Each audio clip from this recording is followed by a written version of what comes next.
ఏదైతే మీకు జీవితంలో పవిత్రతని, ఉద్ధరణని, ఆనందాన్ని, సుఖాన్ని కలిగిస్తుందని నమ్మకంతో మీరు ప్రారంభం చేస్తున్నారో అది మంగళ కార్యము కనుక మీరు కుడి చేతి వైపు పెట్టి కుడి చేతితో తీసి ప్రారంభం చేస్తారు. అందుకే మన వాళ్ళు చూడండి, ఎడం చేత్తో ఏదైనా ఇస్తే దూష్యం అంటారు. ఎందుకు ఇచ్చేవాళ్ళగా, ఏమిటి అపసంతి పనులు అంటారు.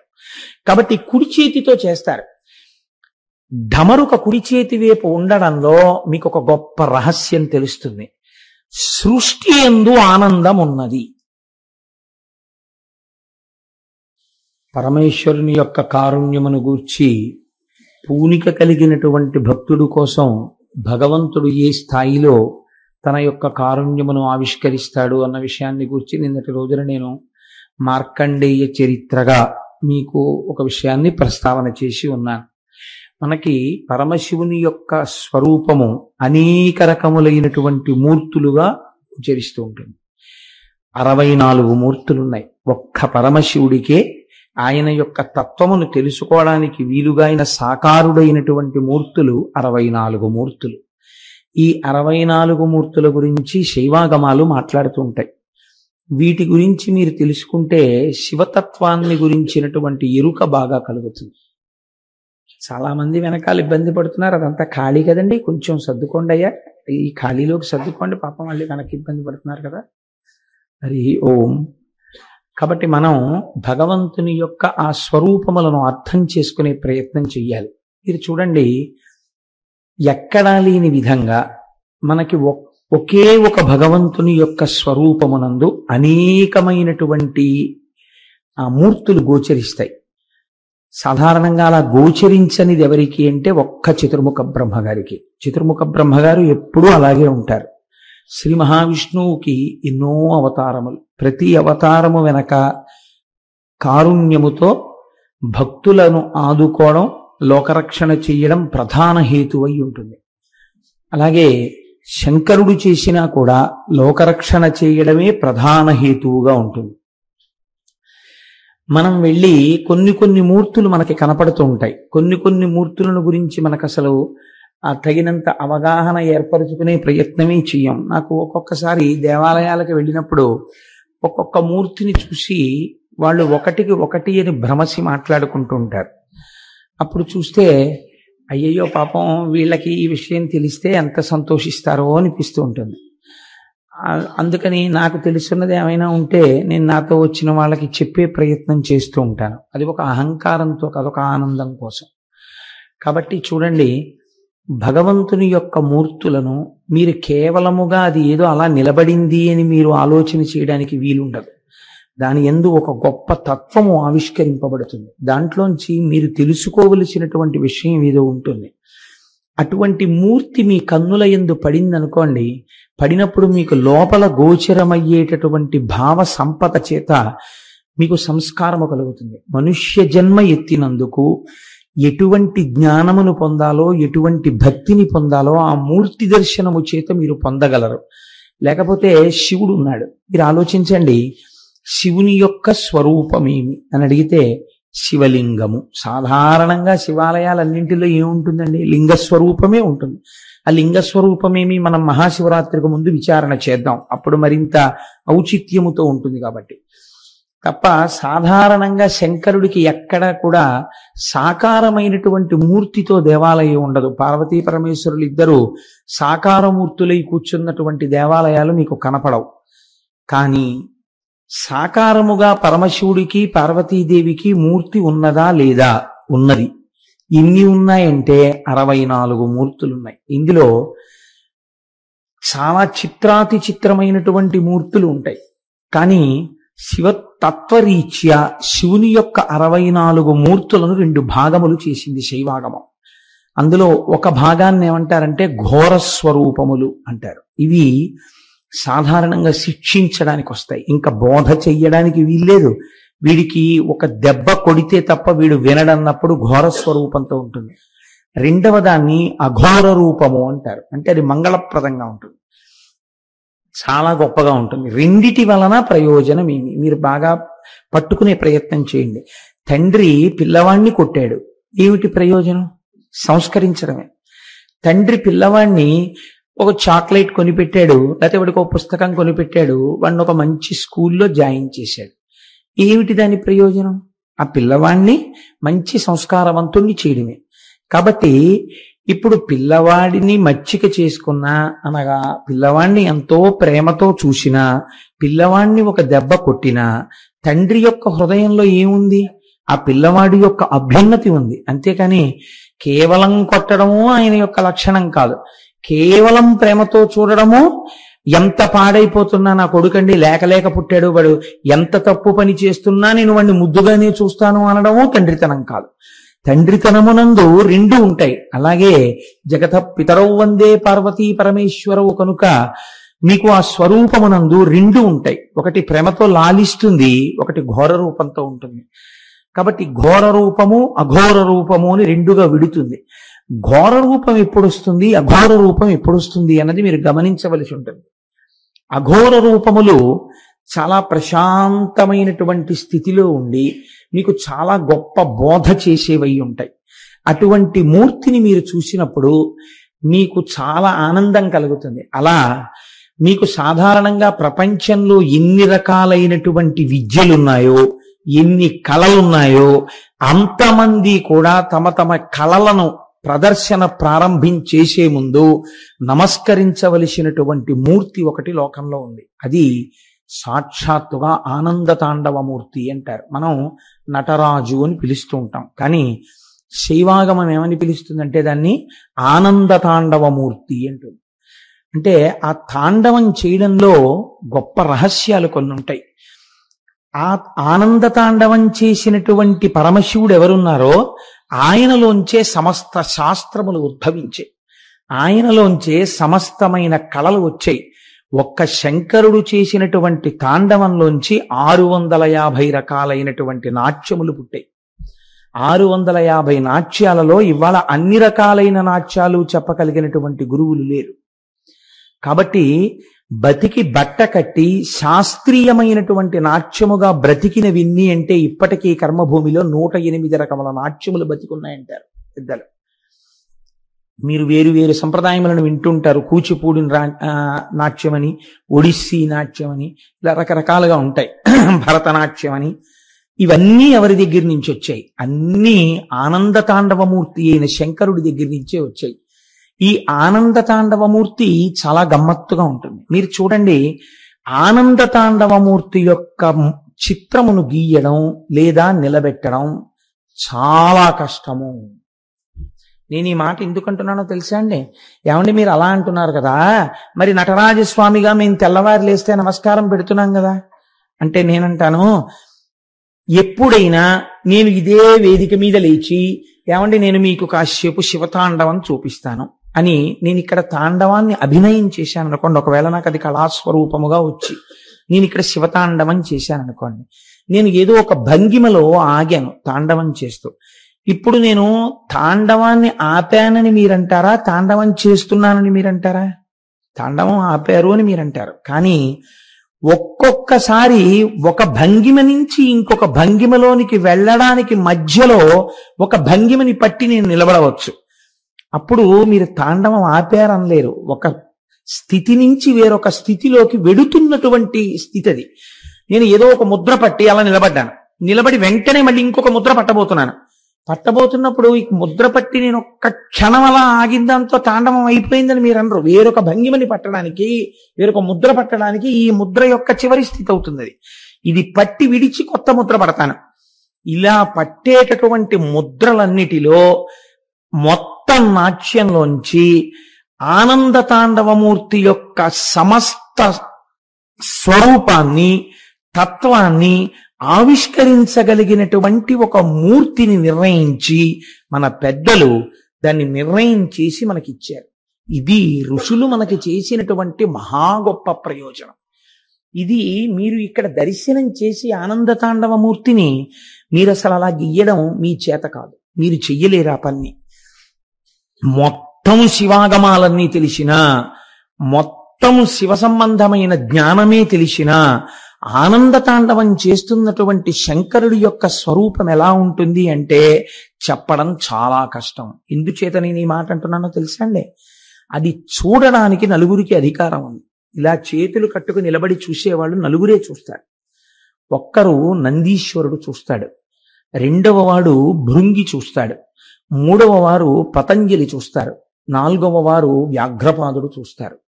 వీరు నలుగురు మాత్రం ఆ తాండవమునందు వారికి పాల్గొనడం అన్నదేం ఉండదు. ఇంకా వీళ్ళు నలుగురు ప్రధానమైనటువంటి ప్రేక్షకులు. ఆ తాండవానికి ప్రేక్షకులన్న మాట అనడం కూడా చాలా కష్టం. ఎందుచేతనంటే సాధారణంగా తాండవంలో ఎక్కడైనా నృత్య కార్యక్రమం జరుగుతోంది అని మీరు అన్నారనుకోండి, ఈ నృత్యములకు సంబంధించినటువంటి పాట పాడేవాళ్ళు తెర ముందు ఉండరు, తెరకి ఒక పక్కకుంటారు.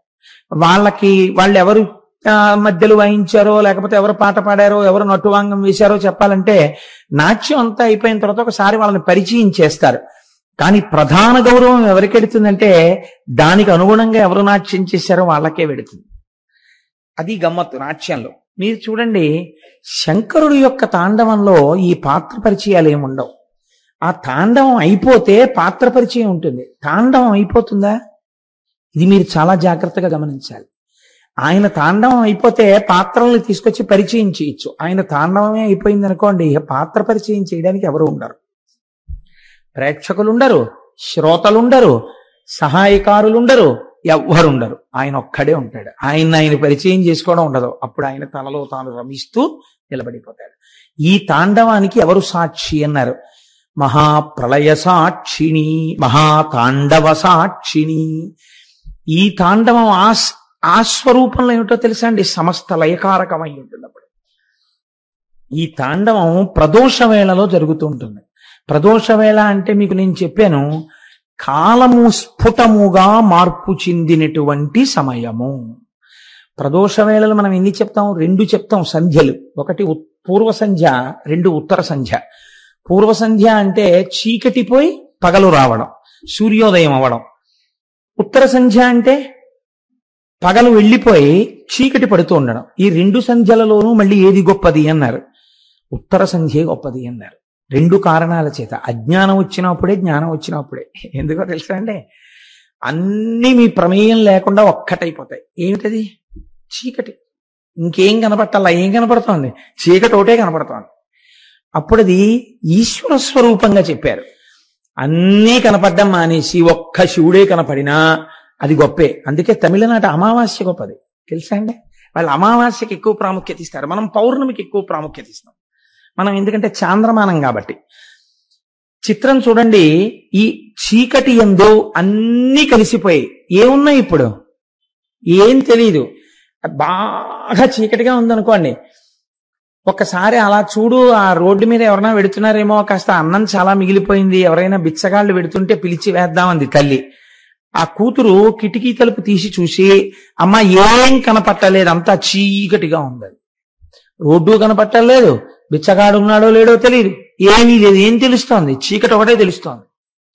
అది ఈశ్వర స్వరూపం. కానీ దాని యొక్క యథార్థ దర్శనము పగలుంటే కన్నా చీకటి ఏమిటో తెలియదు. అసలు పగలు వెడితే కదండి చీకటి వచ్చిందని చెప్పడానికి. కాబట్టి పగలు అమ్మవారు. ఈ అమ్మవారు ఉంటే కానీ ఆయన దొరకడు అసలు. అందుకే వాగర్ధావివ సంపృక్తం వాగర్ధ ప్రతిపత్తయే జగత పితరౌ వందే పార్వతీ పరమేశ్వరవు. ఆవిడ పాదాలు పట్టుకుంటే కానీ ఈయన పాదాలు దొరకవు. ఈయన పాదాలు దొరికినట్టుంటే అది చీకటి, మీకు తిన్నగా దొరికేయడం చాలా కష్టం. కాబట్టి ఇప్పుడు తాండవమూర్తి అన్న శబ్దంలో తాండవం చేస్తుండగా మీకు తీసుకొచ్చి ఎవరైనా ఒక మూర్తిని పెట్టగలరా? అసంభవం, పెట్టలేరు. ఒక భిక్షాటన మూర్తి అని నేను అన్నాను అనుకోండి, మీకు చూపించచ్చు. ఎలా?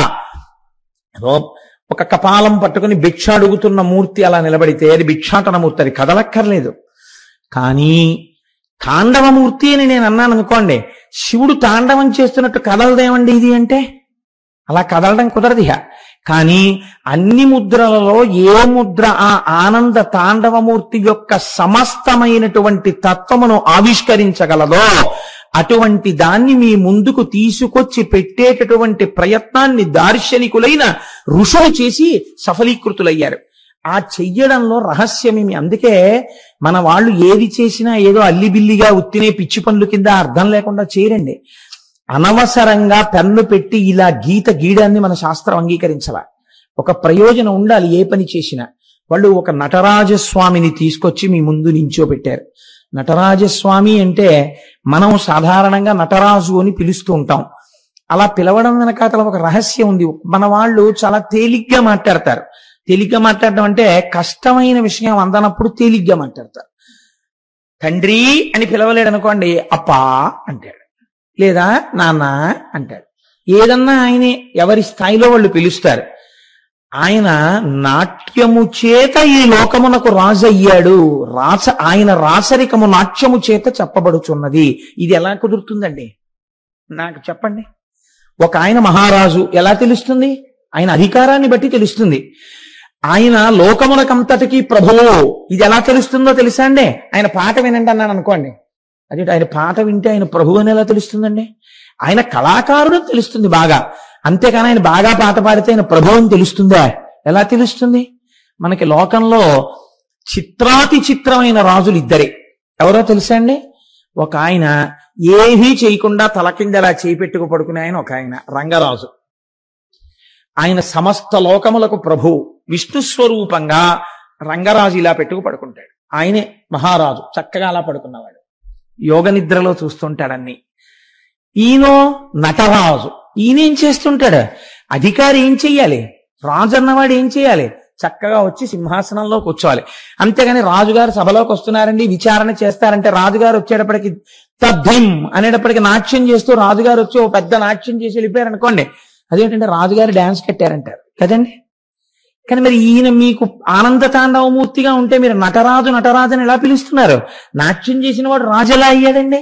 అది ఎలా సమన్వయం అవుతుంది? అసలు మీరు ఎలా పిలుస్తున్నారు నటరాజు అని? మీరు డాన్స్ చేస్తే అక్కడ పెట్టి నటరాజు అంటున్నారు, మీరు పాట పాడితే నటరాజు అంటున్నారు, మీరు ఆరాధన చేస్తే నటరాజు అంటున్నారు, చిదంబరం వెడితే కనక సభలో ఈయన నటరాజు అంటున్నారు. ఏమిటి నటరాజ తత్వం? మీరు ఎప్పుడైనా పరిశీలన చేశారా? నాట్యం చేసేవాడు రాజు ఎందుకు అయ్యాడు అనగా మీకేమర్థం అవ్వాలి, అది మామూలు నాట్యము కాదు. ఆ నాట్యము వెనకాల మీరు తెలుసుకోవలసినది ఏదో ఉంది. అది మీరు తెలుసుకుంటే చిదంబరంలో కనకసభ దగ్గరికి వెళ్ళి అంత పెద్ద ఆనంద తాండవమూర్తిని చూడగానే మీరు ప్రణిపాతం చేసి సాష్టాంగ నమస్కారం చేసేస్తారు. ఈ భావనని మీకు పరిపుష్టం చెయ్యడానికి మన పెద్దలు ఇచ్చారు. అందులో అఘోర స్వరూపముల యందు చాలా గొప్ప స్వరూపాలలో ఆనంద తాండవమూర్తి ఒకటి. దాని గొప్పతనాన్ని మీరు అవధరించే ప్రయత్నం చెయ్యండి. నేను మీతో ఒక మాట విజ్ఞాపన చేశాను. ఉన్న వాళ్ళల్లో నందీశ్వరుడు ఒకడు. ఈయన అయ్యవారికి చాలా గొప్ప భక్తుడు. కానీ ఈయనకున్న గొప్పతనం ఏమిటంటే అమ్మవారిని అంతగానూ గౌరవిస్తాడు. కానీ ఎక్కువగా ఎక్కడ పడుకుంటాడు? అయ్యవారింటి ముందే పడుకుని ఉంటాడు. గభాలన ఎవరి కాలి గజ్జె చప్పుడు వింటే లేస్తాడు, అయ్యవారి కాలి గజ్జె చప్పుడు వింటే లేస్తాడు. ఈయనది ఇది స్వభావం. ఇంకొకరున్నారు భృంగి. సాధారణంగా విచిత్రం ఏమిటో తెలుసా అండి? లోకంలో ఒక పోకడు ఉంటుంది. ఇంటి ఇల్లాలి దగ్గర గౌరవం తెచ్చుకోని వాడు ఇంటి యజమాని యొక్క మంచితనాన్ని తెచ్చుకోవడం చాలా కష్టం. ఎందుకో తెలుసా అండి? అంటే మీకు అర్థం అవడం కోసం చెప్తున్నాను, నన్ను అన్యథా భావించకండి. మీరు మా ఇంటికి వచ్చి కాలింగ్ బెల్ కొట్టి కోటేశ్వరారు ఉన్నారా అండి అని అడిగారు అనుకోండి, లేరండి బయటికి వెళ్ళారు, మీరెవరు అని అడిగారు అనుకోండి, మీకు అనవసరం, మీకు ఏం చెప్తే తెలుస్తుంది? మా కోటేశ్వరారుతో పని, ఆయన ఎప్పుడు వస్తారో మీరు చెప్పండి చాలు అన్నారు. నేను వారి భార్యనండి, మీకు ఏం కావాలో చెప్పండి, పోనీ మీ పేరు చెప్పండి, నేను వారు వచ్చినప్పుడు చెప్తాను అందనుకోండి. మీకు అనవసరం అమ్మా అవన్నీ, ఆయన ఎప్పుడు వస్తారో మీరు చెప్పండి చాలు అన్నారు అనుకోండి. నాకు తెలియదండి ఎప్పుడు వస్తాడో, ఆయన వెళ్ళిపోయిన వాడు మళ్ళీ ఆయన ఇష్టం వచ్చినప్పుడు వస్తుంటాడు, మీరు వెళ్ళి రావచ్చు అని తలిపేసేస్తుంది. తర్వాత ఏం చేస్తుంది? దానికి తెలుసు నేను గుళ్ళోకి వెళ్ళాను, పావు గంటలో వస్తాను, నేను తిరిగి వచ్చాను, ఎవరో ఒక ఆయన వచ్చాడు, వచ్చి మీరెవరండి అని నేను ఎంతో మర్యాదగా అడిగాను. మీకు అనవసరం, మీకేం తెలుసు, మా కోటేశ్వరారితో పని అన్నాడు. మీరు డేట్లు ఇచ్చినా, మీరు కానీ ఆయన్ని కూర్చోబెట్టి కాఫీ పట్రా అన్నా మరి టిఫిన్ మాడిపోతుందండి. కాబట్టి ఏమవుతుంది? కాసేపు ఆగా ఆయన వస్తే, ఇప్పుడు ఎవరొచ్చినా నేను ఎవరి వంక చూస్తాను? ఓసారి ఇలా చూస్తాను, చూస్తే అందనుకోండి ఏదే గ్రాంట్ చేయబడదు కదండి. లౌకికంగా మీరు ఆలోచించండి, ఎందుకు గ్రాంట్ చేయబడదు? అదే వచ్చిన అంటే ఉదాహరణకి చెప్పానండో పాపం దాన్ని ఇలాంటివి చేస్తున్నారంటారా మేడం గారు మీరని దాన్ని అడక్కండి మీరు. సభలో ఉంది కూడా లేనిపోని ఇబ్బంది నాకు. కాబట్టి మీరు అదే సత్యనారాయణ అసలు ఒప్పుకోడు, భృంగి సత్యనారాయణ నాకు. కాబట్టి అదే అమ్మా మీకు తెలిసి ఉంటుంది, ఒక పని చేయండి తల్లి, కోటేశ్వరరావు గారికి చెప్పినా మీకు చెప్పినా అభేదమ్మ దృష్టిలో. మీకు చెప్పింది వారికి చెప్పినట్టే. తల్లి ఒక చిన్న అవసరం మీద వచ్చాం, ఏదో ఉత్సవం చేస్తున్నాం, వాడికి ఏం చేతకపోయినా 4 మాటలు ధైర్యంగా మాట్లాడతాడని విన్నాం. కాబట్టి అలా అంటే మళ్ళీ విందగా, అందుకని వారు ఏదో మాట్లాడతారు. కాబట్టి వారు 1 గంట ఉపన్యాసానికి వచ్చేటట్టుగా మీరు ఏర్పాటు చేయాలమ్మా. మిమ్మల్ని చూస్తే పార్వతీదేవిలా కనపడుతున్నారు తల్లి, మా కోరిక తీరుతుందని నమ్మకం వచ్చేసింది. కోటేశ్వరరావు గారే కనబడితే ఖాళీ లేదనేసింది గబుక్కుని.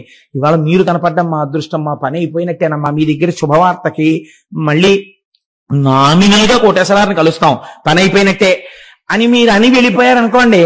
ఏమండి పాప ఆయన ఎవరో వచ్చారు, ఎక్కడో చూద్దురు 1 అరగంట. ఏమైంది? అమ్మవారి దగ్గర గెలుచుకున్నటువంటి ఆ స్థితి అయ్యవారిని తొందరగా మీకు ఆనుకూల్యం జరిగేటట్టు చేస్తుంది.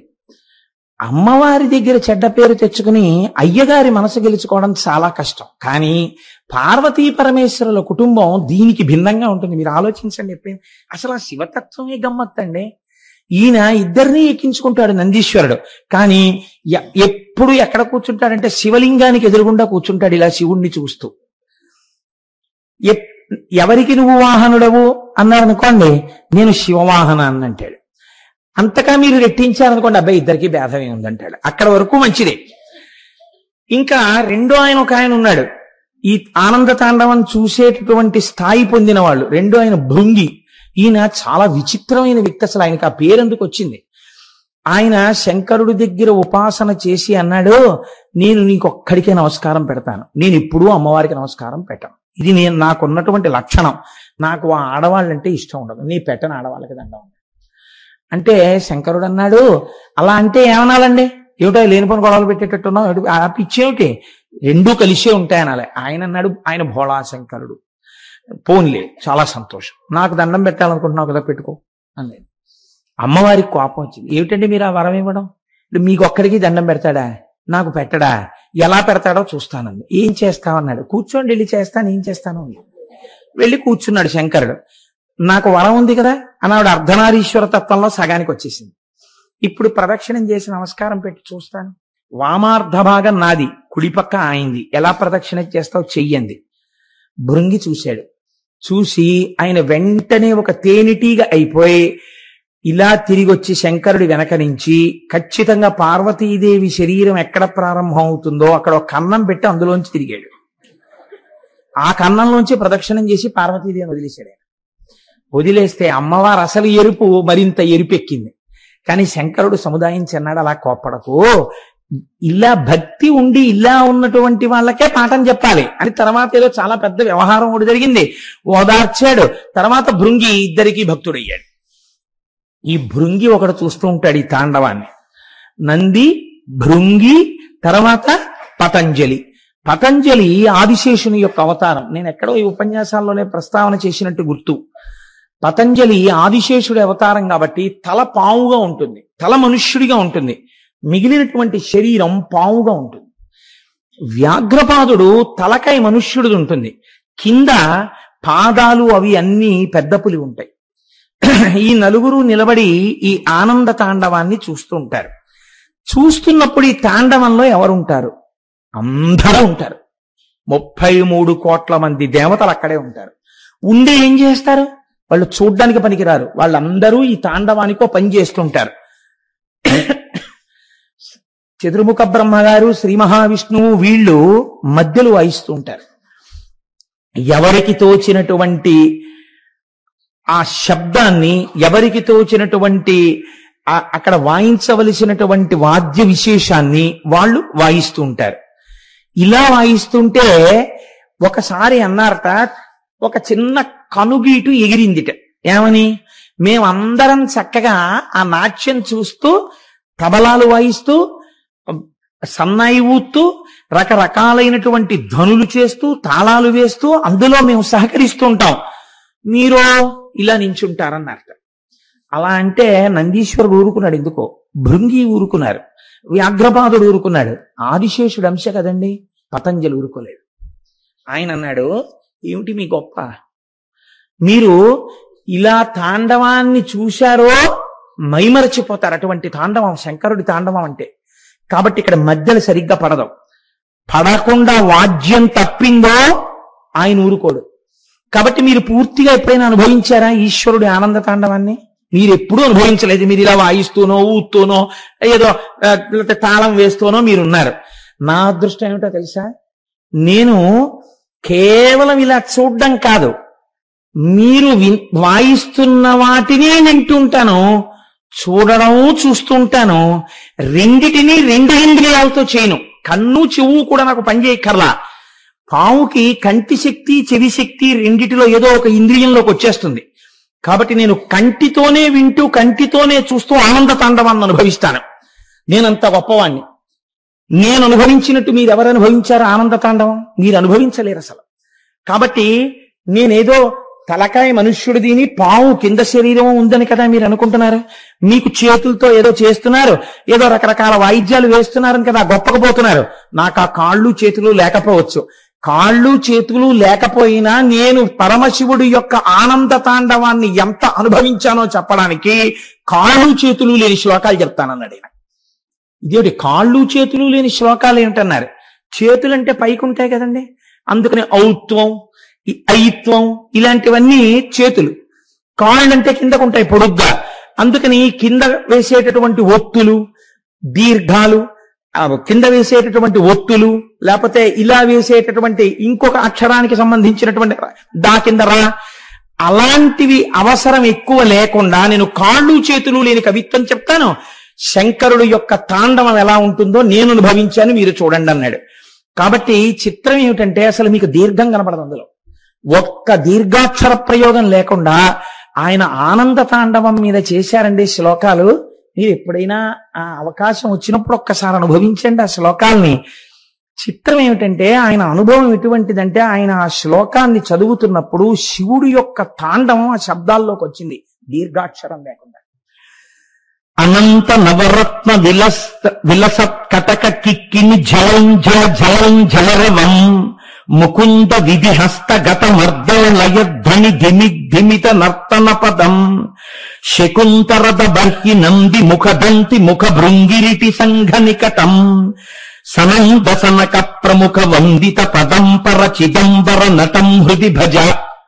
ఎక్కడా దీర్ఘం వాళ్ళేదండి. ఒక్క దీర్ఘాక్షరం లేకుండా శివతాండవం ఎలా ఉంటుందో అటువంటి శబ్దాలు అందులోకి వచ్చేటట్టుగా ఆయన శ్లోకాలు చెప్పారు. అందులోంచి అక్షర సముదాయం అంతా అందులోంచి పుట్టింది. ఆ ధ్వని చేసినప్పుడు అందులోంచి మొదట శబ్దం వచ్చింది. ఆ శబ్దము ఆకాశ గుణకమైంది. ఆకాశాద్వాయు వాయోరగ్ని అని సృష్టి అక్కడ ప్రారంభమైంది. కాబట్టి ఇప్పుడు ఈ ఢమరుకలోంచి వచ్చినటువంటి దాంట్లోంచే అక్షరములన్నీ పుట్టాయి. ఈ అక్షరముల చేత మాత్రమే వాంగ్మయం అంతా తయారైంది. ఆ మొదలుకొని ఛ వరకు అక్షరాలన్నీ ఉన్నాయి.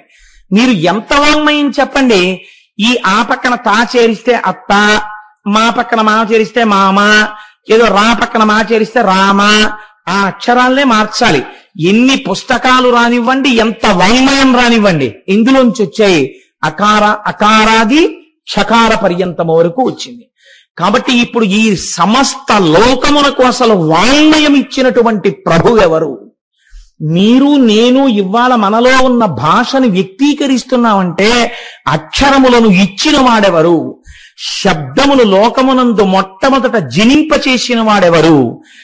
అసలు ఈ లోకమునందు సృష్టి ప్రారంభమవడానికి కారణమెవరు? పరమశివుడు.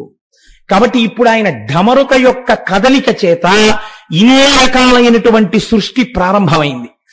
కాబట్టి ఆ చేతిలో ఉన్నటువంటి ఢమరుక కారణంగా ఇన్ని సృష్టికర్త అంది. ఇది ఆనంద తాండవమూర్తి యొక్క గొప్పతనం.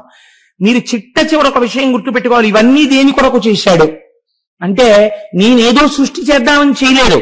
ఆయన పరమానందంతో ఉన్నాడు. ఆ పరమానంద సమయమునందు ఆ కదలికలో ఇవన్నీ వచ్చేస్తున్నాయి. తనంత తాను ఒక్క చోట కూర్చుండిపోయాడు అనుకోండి, మళ్ళీ తనలో తాను రమిస్తూ ఆత్మస్వరూపిగా నిలబడిపోతాడు. ఇంకా లోకం ఉండదు. మీరొక్కటి ఆలోచించండి. ఇప్పుడు టైము ఏదో 7:10 7:15 అయి ఉండొచ్చు.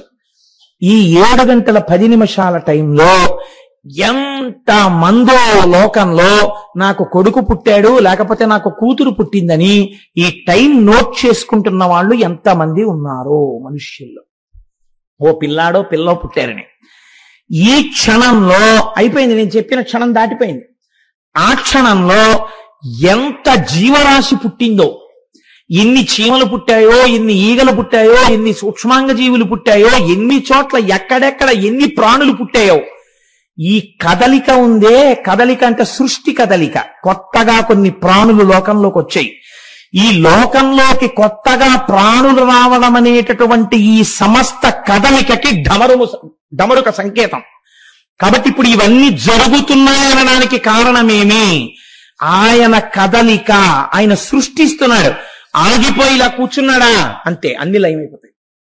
కాబట్టి ఈశ్వరుడి యొక్క కదలికకి నర్తనం అని పేరు. ఇది ఆనంద తాండవము. కాబట్టి సృష్టి జరుగుతుంటే మీకు అందులో ఏది కనపడుతుండాలి? ఈశ్వరుడికి ఢమరుక కనపడుతుండాలి. కాదు, ఇంకొక రహస్యం ఉంది. మీరు ఒక వాక్యాన్ని చెప్పేటప్పుడు ఆ వాక్యము పొందికగా ఉండాలి. పొందికగా లేని వాక్యం మాట్లాడారనుకోండి, ఈ క్షణమునందు ఈ లోకములో ఎంతో సృష్టి జరిగినది అని నేను చెప్పబోయి సృష్టి జరిగినటువంటి ఈ సమయమునందు లోకము అన్నాను అనుకోండి, మీకు ఇప్పుడు ఏమైనా అర్థమైందని చెప్పింది? అర్థం అవదు. వాక్యమునందు అవే మాటలు ఉండొచ్చు. ఈ మాటల్ని మీరు ఇటు మాటలు అటు, అటు మాటలు ఇటు వేశారనుకోండి, మీకు ఆ వాక్యం అర్థం కాదు. అర్థం కాక ఏంటంటారంటే, ఏం మాట్లాడుతున్నారు మీరు సరిగ్గా మాట్లాడండి అంటారు. మీకు విసుగు వస్తుంది వెంటనే 4 మాటలు అలా అన్నాక. అన్న తర్వాత మీరు మళ్ళీ వాక్యాన్ని కొంచెం సర్దారనుకోండి, ఏమిటా మాట్లాడడం, అదే మాట్లాడే తీరు, అలా మాట్లాడరు. ఈ క్షణమునందే లోకమునందు ఎంతో సృష్టి జరిగి ఉండను అనాలి నువ్వు. ఏమిటా జిగిబిగి వాక్యాలు, నీకు మాట్లాడడం రాదా అంటారు. మాట్లాడడమునందు పొందిక లేకపోతే మాటలుండి ప్రయోజనం ఎక్కడుంది నాకు చెప్పండి? ఎక్కడుంది ప్రయోజనం? అసలు మీకు లేదు. భావాలు అందవు. ఎంత ఫ్రీ టాక్ టైం ఇచ్చినా గంట సేపు అవతలవాడు మాట్లాడినా యువతలవాడికి వాడు ఏం మాట్లాడాడో అర్థం కాదు. కాబట్టి మాటలు ఒక్కటి ఉంటే సరిపోతుందా? సరిపోదు. మాటలను పొందికగా ఎలా పెట్టి వాక్యము చేత మీ భావమును అవతల వారికి తెలియచేయాలి అనే ప్రక్రియ కూడా మీకు నిర్దేశింపబడాలి. ఈ నిర్దేశింపబడడానికి హేతువునకే వ్యాకరణమని పేరు. ఈ వ్యాకరణము లేదనుకోండి, వాక్యములు పొందికగా పడ్డం చేత కాదు, అవతల వాళ్ళకి బాగా అర్థమయ్యేటట్టుగా వాక్య నిర్మాణము చేయగలిగినటువంటి ప్రతిభకు వ్యాకరణమని పేరు. అంతే వ్యాకరణం అంటే. ఇప్పుడు ఈ వ్యాకరణము దానికి ఉపకారి. ఈ వ్యాకరణం ఎక్కడి నుంచి వచ్చింది? ఆయన ఇలా కదిపినప్పుడు 14 మాహేశ్వర సూత్రములలోంచి సమస్త వ్యాకరణములు ఉద్భవించాయి. ఈ వ్యాకరణానికే పతంజలి మహాభాష్యం చేశారు. అందుకే వ్యాకరణం అన్నది చాలా గొప్పది కనుక పూర్వకాలంలో వ్యాకరణం ఉపనయనం జరగకపోతే వ్యాకరణం నేర్పేవారు కాదు. వ్యాకరణం నేర్పాలంటే ఎక్కడ పడితే అక్కడ కూర్చోపెట్టి వ్యాకరణం చెప్పేవారు కాదు. శివాలయంలో వ్యాకరణ మంటపము అని ఒక మంటపం ఉండేది. గురువుగారు స్నానం చేసి మడిబట్ట కట్టుకుని వ్యాకరణ మంటపంలోకి వచ్చి కూర్చునేవారు. శిష్యులందరూ స్నానం చేసి సంధ్యావందనం చేసుకుని వచ్చి కూర్చుంటే గురువుగారు అప్పుడు వ్యాకరణం చెప్పేవారు, లేకపోతే వ్యాకరణం చెప్పేవారు కాదు. కాబట్టి వ్యాకరణమును ఎంత గొప్పదిగా, వ్యాకరణం అనగా గ్రామర్, కాబట్టి ఎంత పవిత్రతనిచ్చిందో చూడండి మన దేశం. వాక్య నిర్మాణం అన్నది మనుష్యుడికి ఒక్కడికే ఉన్న లక్షణము కనుక ఎంత అందంగా అది నేర్చుకోవాలో, ఎంత పవిత్రమైన ఈశ్వర విభూతిగా దాన్ని తెలుసుకోవాలో, అది తెలుసుకున్నవాడు ఈశ్వర విభూతి చేత నేను తరించిపోయానని ఎంత ఋషితుల్యమైన జీవితాన్ని గడపవలసి ఉంటుందో మనకు ఆ వ్యాకరణం నేర్పింది. కాబట్టి ఇన్ని ఎక్కడి నుంచి వస్తున్నాయి? ఆయన చేతి ఢమరుకలోంచి వస్తున్నాయి. ఇప్పుడు మీరు ఆనంద తాండవమూర్తి చేతిలో ఉన్నటువంటి ఢమరుకని చూశారనుకోండి, మీకేం తెలుస్తుంది? సృష్టి జరుగుతోందని తెలుస్తుంది. మీరు ఇంకొకటి గమనించండి, ఈ ఢమరుక ఎడం పక్కన ఉండకూడదా, కుడి పక్కనే ఉండాలా? మీరు ఆలోచించండి. పూజ చేసుకునేటప్పుడు ఒక నియమం ఉంది. ఏమా నియమం అంటే, గృహస్థుకి పూజ చేసేటప్పుడు వాడబడేటటువంటి సమస్త పదార్థములు కుడి చేతి పక్కనే ఉండాలి. అవి కూడా ఎలా ఉండాలంటే పెద్ద పెద్ద పీఠాధిపతులు, గురువులు ఇటువంటి వాళ్ళు చేస్తే శిష్యులకి తెలియాలి గురువు గారు చేసే పూజ. ఏ మంత్రం తర్వాత ఏ మంత్రం వస్తుందో ఆ మంత్రానికి గురువు గారు ఏ ఉపచారం చేస్తారో శిష్యులకు తెలుసు. కాబట్టి వరస క్రమంలో అందించేస్తారు వాటిని. అలా అందిస్తారు. తానే పూజ చేస్తుంటే ఏ పదార్థము తర్వాత ఏ పదార్థము వాడుకుంటాడో ఆ అమరికలో కుడి చేతి పక్కన పదార్థాలన్నీ ఉండాలి. తను అభిషేకం ప్రారంభం చేశాడనుకోండి, ఒక్క నమక చమకాలు చెప్తూ దాని మీద మనస్సుండిపోయి నమస్తే రుద్రమంజవ ఉతోత ఇషవే నమః, నమస్తే అస్తు ధన్వనే బాహుభ్యాముతతే నమః అని తను చక్కగా రుద్రం చెప్తుంటే చెయ్యి ఇలా పెట్టేటప్పటికే పాలు రావాలి. పాలతో అభిషేకం చేసేస్తే అక్కడ పెట్టగానే మళ్ళీ శుద్ధ జలపాత్ర, అందులో గ్లాస్ ఇలా ముంచి తీసి జలపాత్రలోంచి చేసేయాలి. మళ్ళీ దాన్ని అటు పక్కన పెట్టేసి మళ్ళీ దాని వెనకాతల తర్వాత చేయవలసిన పదార్థం సిద్ధంగా ఉండాలి. ఇవన్నీ కుడి చేతి పక్క నుంచి తీయవలసినట్టుగా ఉండాలి.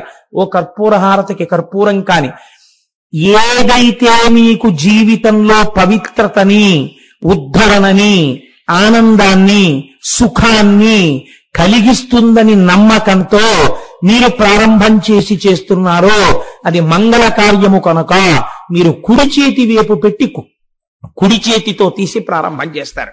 అందుకే మన వాళ్ళు చూడండి, ఎడం చేత్తో ఏదైనా ఇస్తే దూష్యం అంటారు. ఎందుకు ఇచ్చేవాళ్ళగా, ఏమిటి అపసంతి పనులు అంటారు. కాబట్టి కుడి చేతితో చేస్తారు. ఢమరుక కుడి చేతి వైపు ఉండడంలో మీకు ఒక గొప్ప రహస్యం తెలుస్తుంది. సృష్టి యందు ఆనందం ఉన్నది కదండి. సృష్టి ప్రీసపోజెస్ ఆనంద. మీకు తెలిసి కాని తెలియక కాని ప్రపంచములో ఏ జీవి యందు సృష్టి కార్యము జరిగినా దాని యొక్క బాహ్యమునందు దాని వలన జరిగేటటువంటి ఫలితము ఆనందము. కానీ దీన్ని శాస్త్రం చాలా గమ్మత్తుగా మాట్లాడింది. కొంచెం ఇలాంటి వేదికల మీద ఎలా చెప్పాలో అయోమయంగా ఉంటుంది. త్యాగాయ సంభృతార్థానాం సత్యాయ మితభాషిణాం యశసే విజిగీషూణాం ప్రజాయై గృహమేధినాం అంటారు. తత్వజ్ఞుడు భోగాన్ని, సృష్టిని వేరు చేస్తాడు.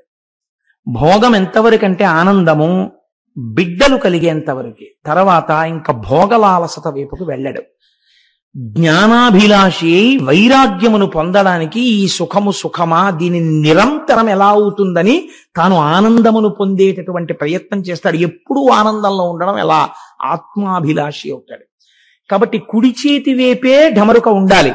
ఇది సృష్టి కార్యము, మంగళప్రదము. లోకమంతా సృష్టింపబడుతోంది, ఇది ప్రారంభం కనుక కుడి చేతి వైపు ఢమరుక ఉంటుంది. ఒక్క ఆనంద తాండవమూర్తిని చూస్తే మీకు ఎన్ని రహస్యాలు గోచరిస్తాయి చూడండి.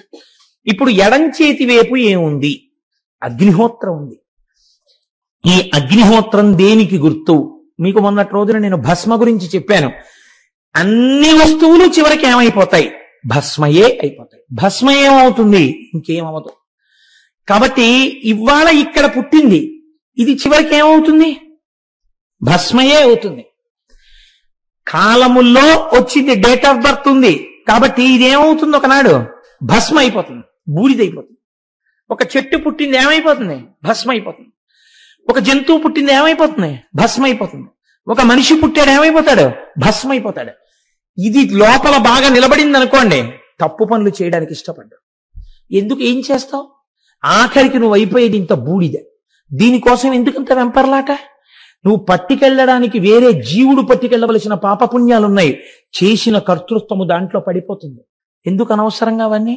వాటి జోలికి వెళ్ళకంటాడు. మాట మారిపోతుంది, ప్రవర్తన మారిపోతుంది, చేసే కర్మ మారిపోతుంది. ఎప్పుడు మారిపోతుంది? ఏది కాలములో వచ్చినదో అది కాలమునందు ఉండదో అని మీకు అర్థమైపోతే మీ నడువడి యందు మార్పు వచ్చేస్తుంది. ఇది ఎప్పుడూ ఉండిపోతుంది అనుకున్నాడు అనుకోండి, ఏదైనా చెయ్యొచ్చు. ఎందుకు చెయ్యొచ్చు? ఇది ఉంటుంది, దీన్ని ఎవడేం చేస్తాడు అని. కానీ ఇది వికారములు పొందుతోంది. బాల్యాదిశ్యపి జాగ్రదాదిషు తథా సర్వాస్వవస్థాస్యపి వ్యావృత్తాస్వనువర్తమానమహమిత్యంతఃస్ఫురంతం సదా అంటారు శంకరాచార్యులు వారు దక్షిణామూర్తి స్తోత్రంలో. అవస్థల రూపంలో ఇది మారిపోతోంది. పుట్టినప్పుడు ఇంతుంది మా అమ్మ ఒళ్ళో, ఇది మిలిమిల్లిగా పాకింది, ఇది నిలబడింది. మా అమ్మ ఇలా చెయ్యిస్తే మా అమ్మ చిటికిన వేలు పట్టుకుని నడిచింది, మా నాన్నగారి చిటికిన వేలు పట్టుకుని నడిచింది. ఆ తరువాత మా నాన్నగారు ఇలా ఎత్తుకుంటే, అంత పొడుగ్గా ఉన్న నాన్నగారు ఎత్తుకుంటే ఏరియల్ వ్యూలో చూసినట్టు లోకాన్ని చూస్తూ సంతోషించేది. ఆ తర్వాత ఇదే నడవడం మొదలుపెట్టింది. ఆ తర్వాత ఇది దినదిన ప్రవర్ధమానమైంది. ఇప్పుడు ఇదే దాని బిడ్డల్ని ఎత్తుకుంటారు. ఇప్పుడు ఇది అంత పొడుగైంది.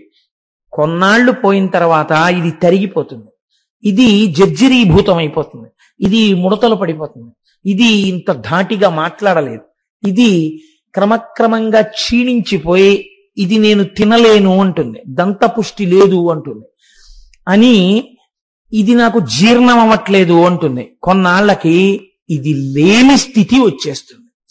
అంటే ఏది శాశ్వతమో తెలిపోతుంది, తొడుక్కున్నది వెళ్ళిపోయింది, తొడగబడినది చివరి స్థితికి బూదిగా మారిపోయింది. ఎవరు దీనికి నమస్కరించారో వారందరూ వచ్చి నమస్కారం చేసి దీన్ని తీసుకెళ్లి గౌరవంగా బూది చేసేస్తారు. కాబట్టి చిట్ట చివరికి ఏమవుతోంది, ఇదంతా బూది అయిపోతోంది. ఎవరు ఈ ఢమరుకతో సృష్టిస్తున్నాడో వాడే దీనిలోకి లోకాన్నంతటిని లయం చేస్తున్నాడు. ఈ రెంటికి మధ్యలో ఏముంది, కొన్నాళ్ళు ఖాళీ ఉంది.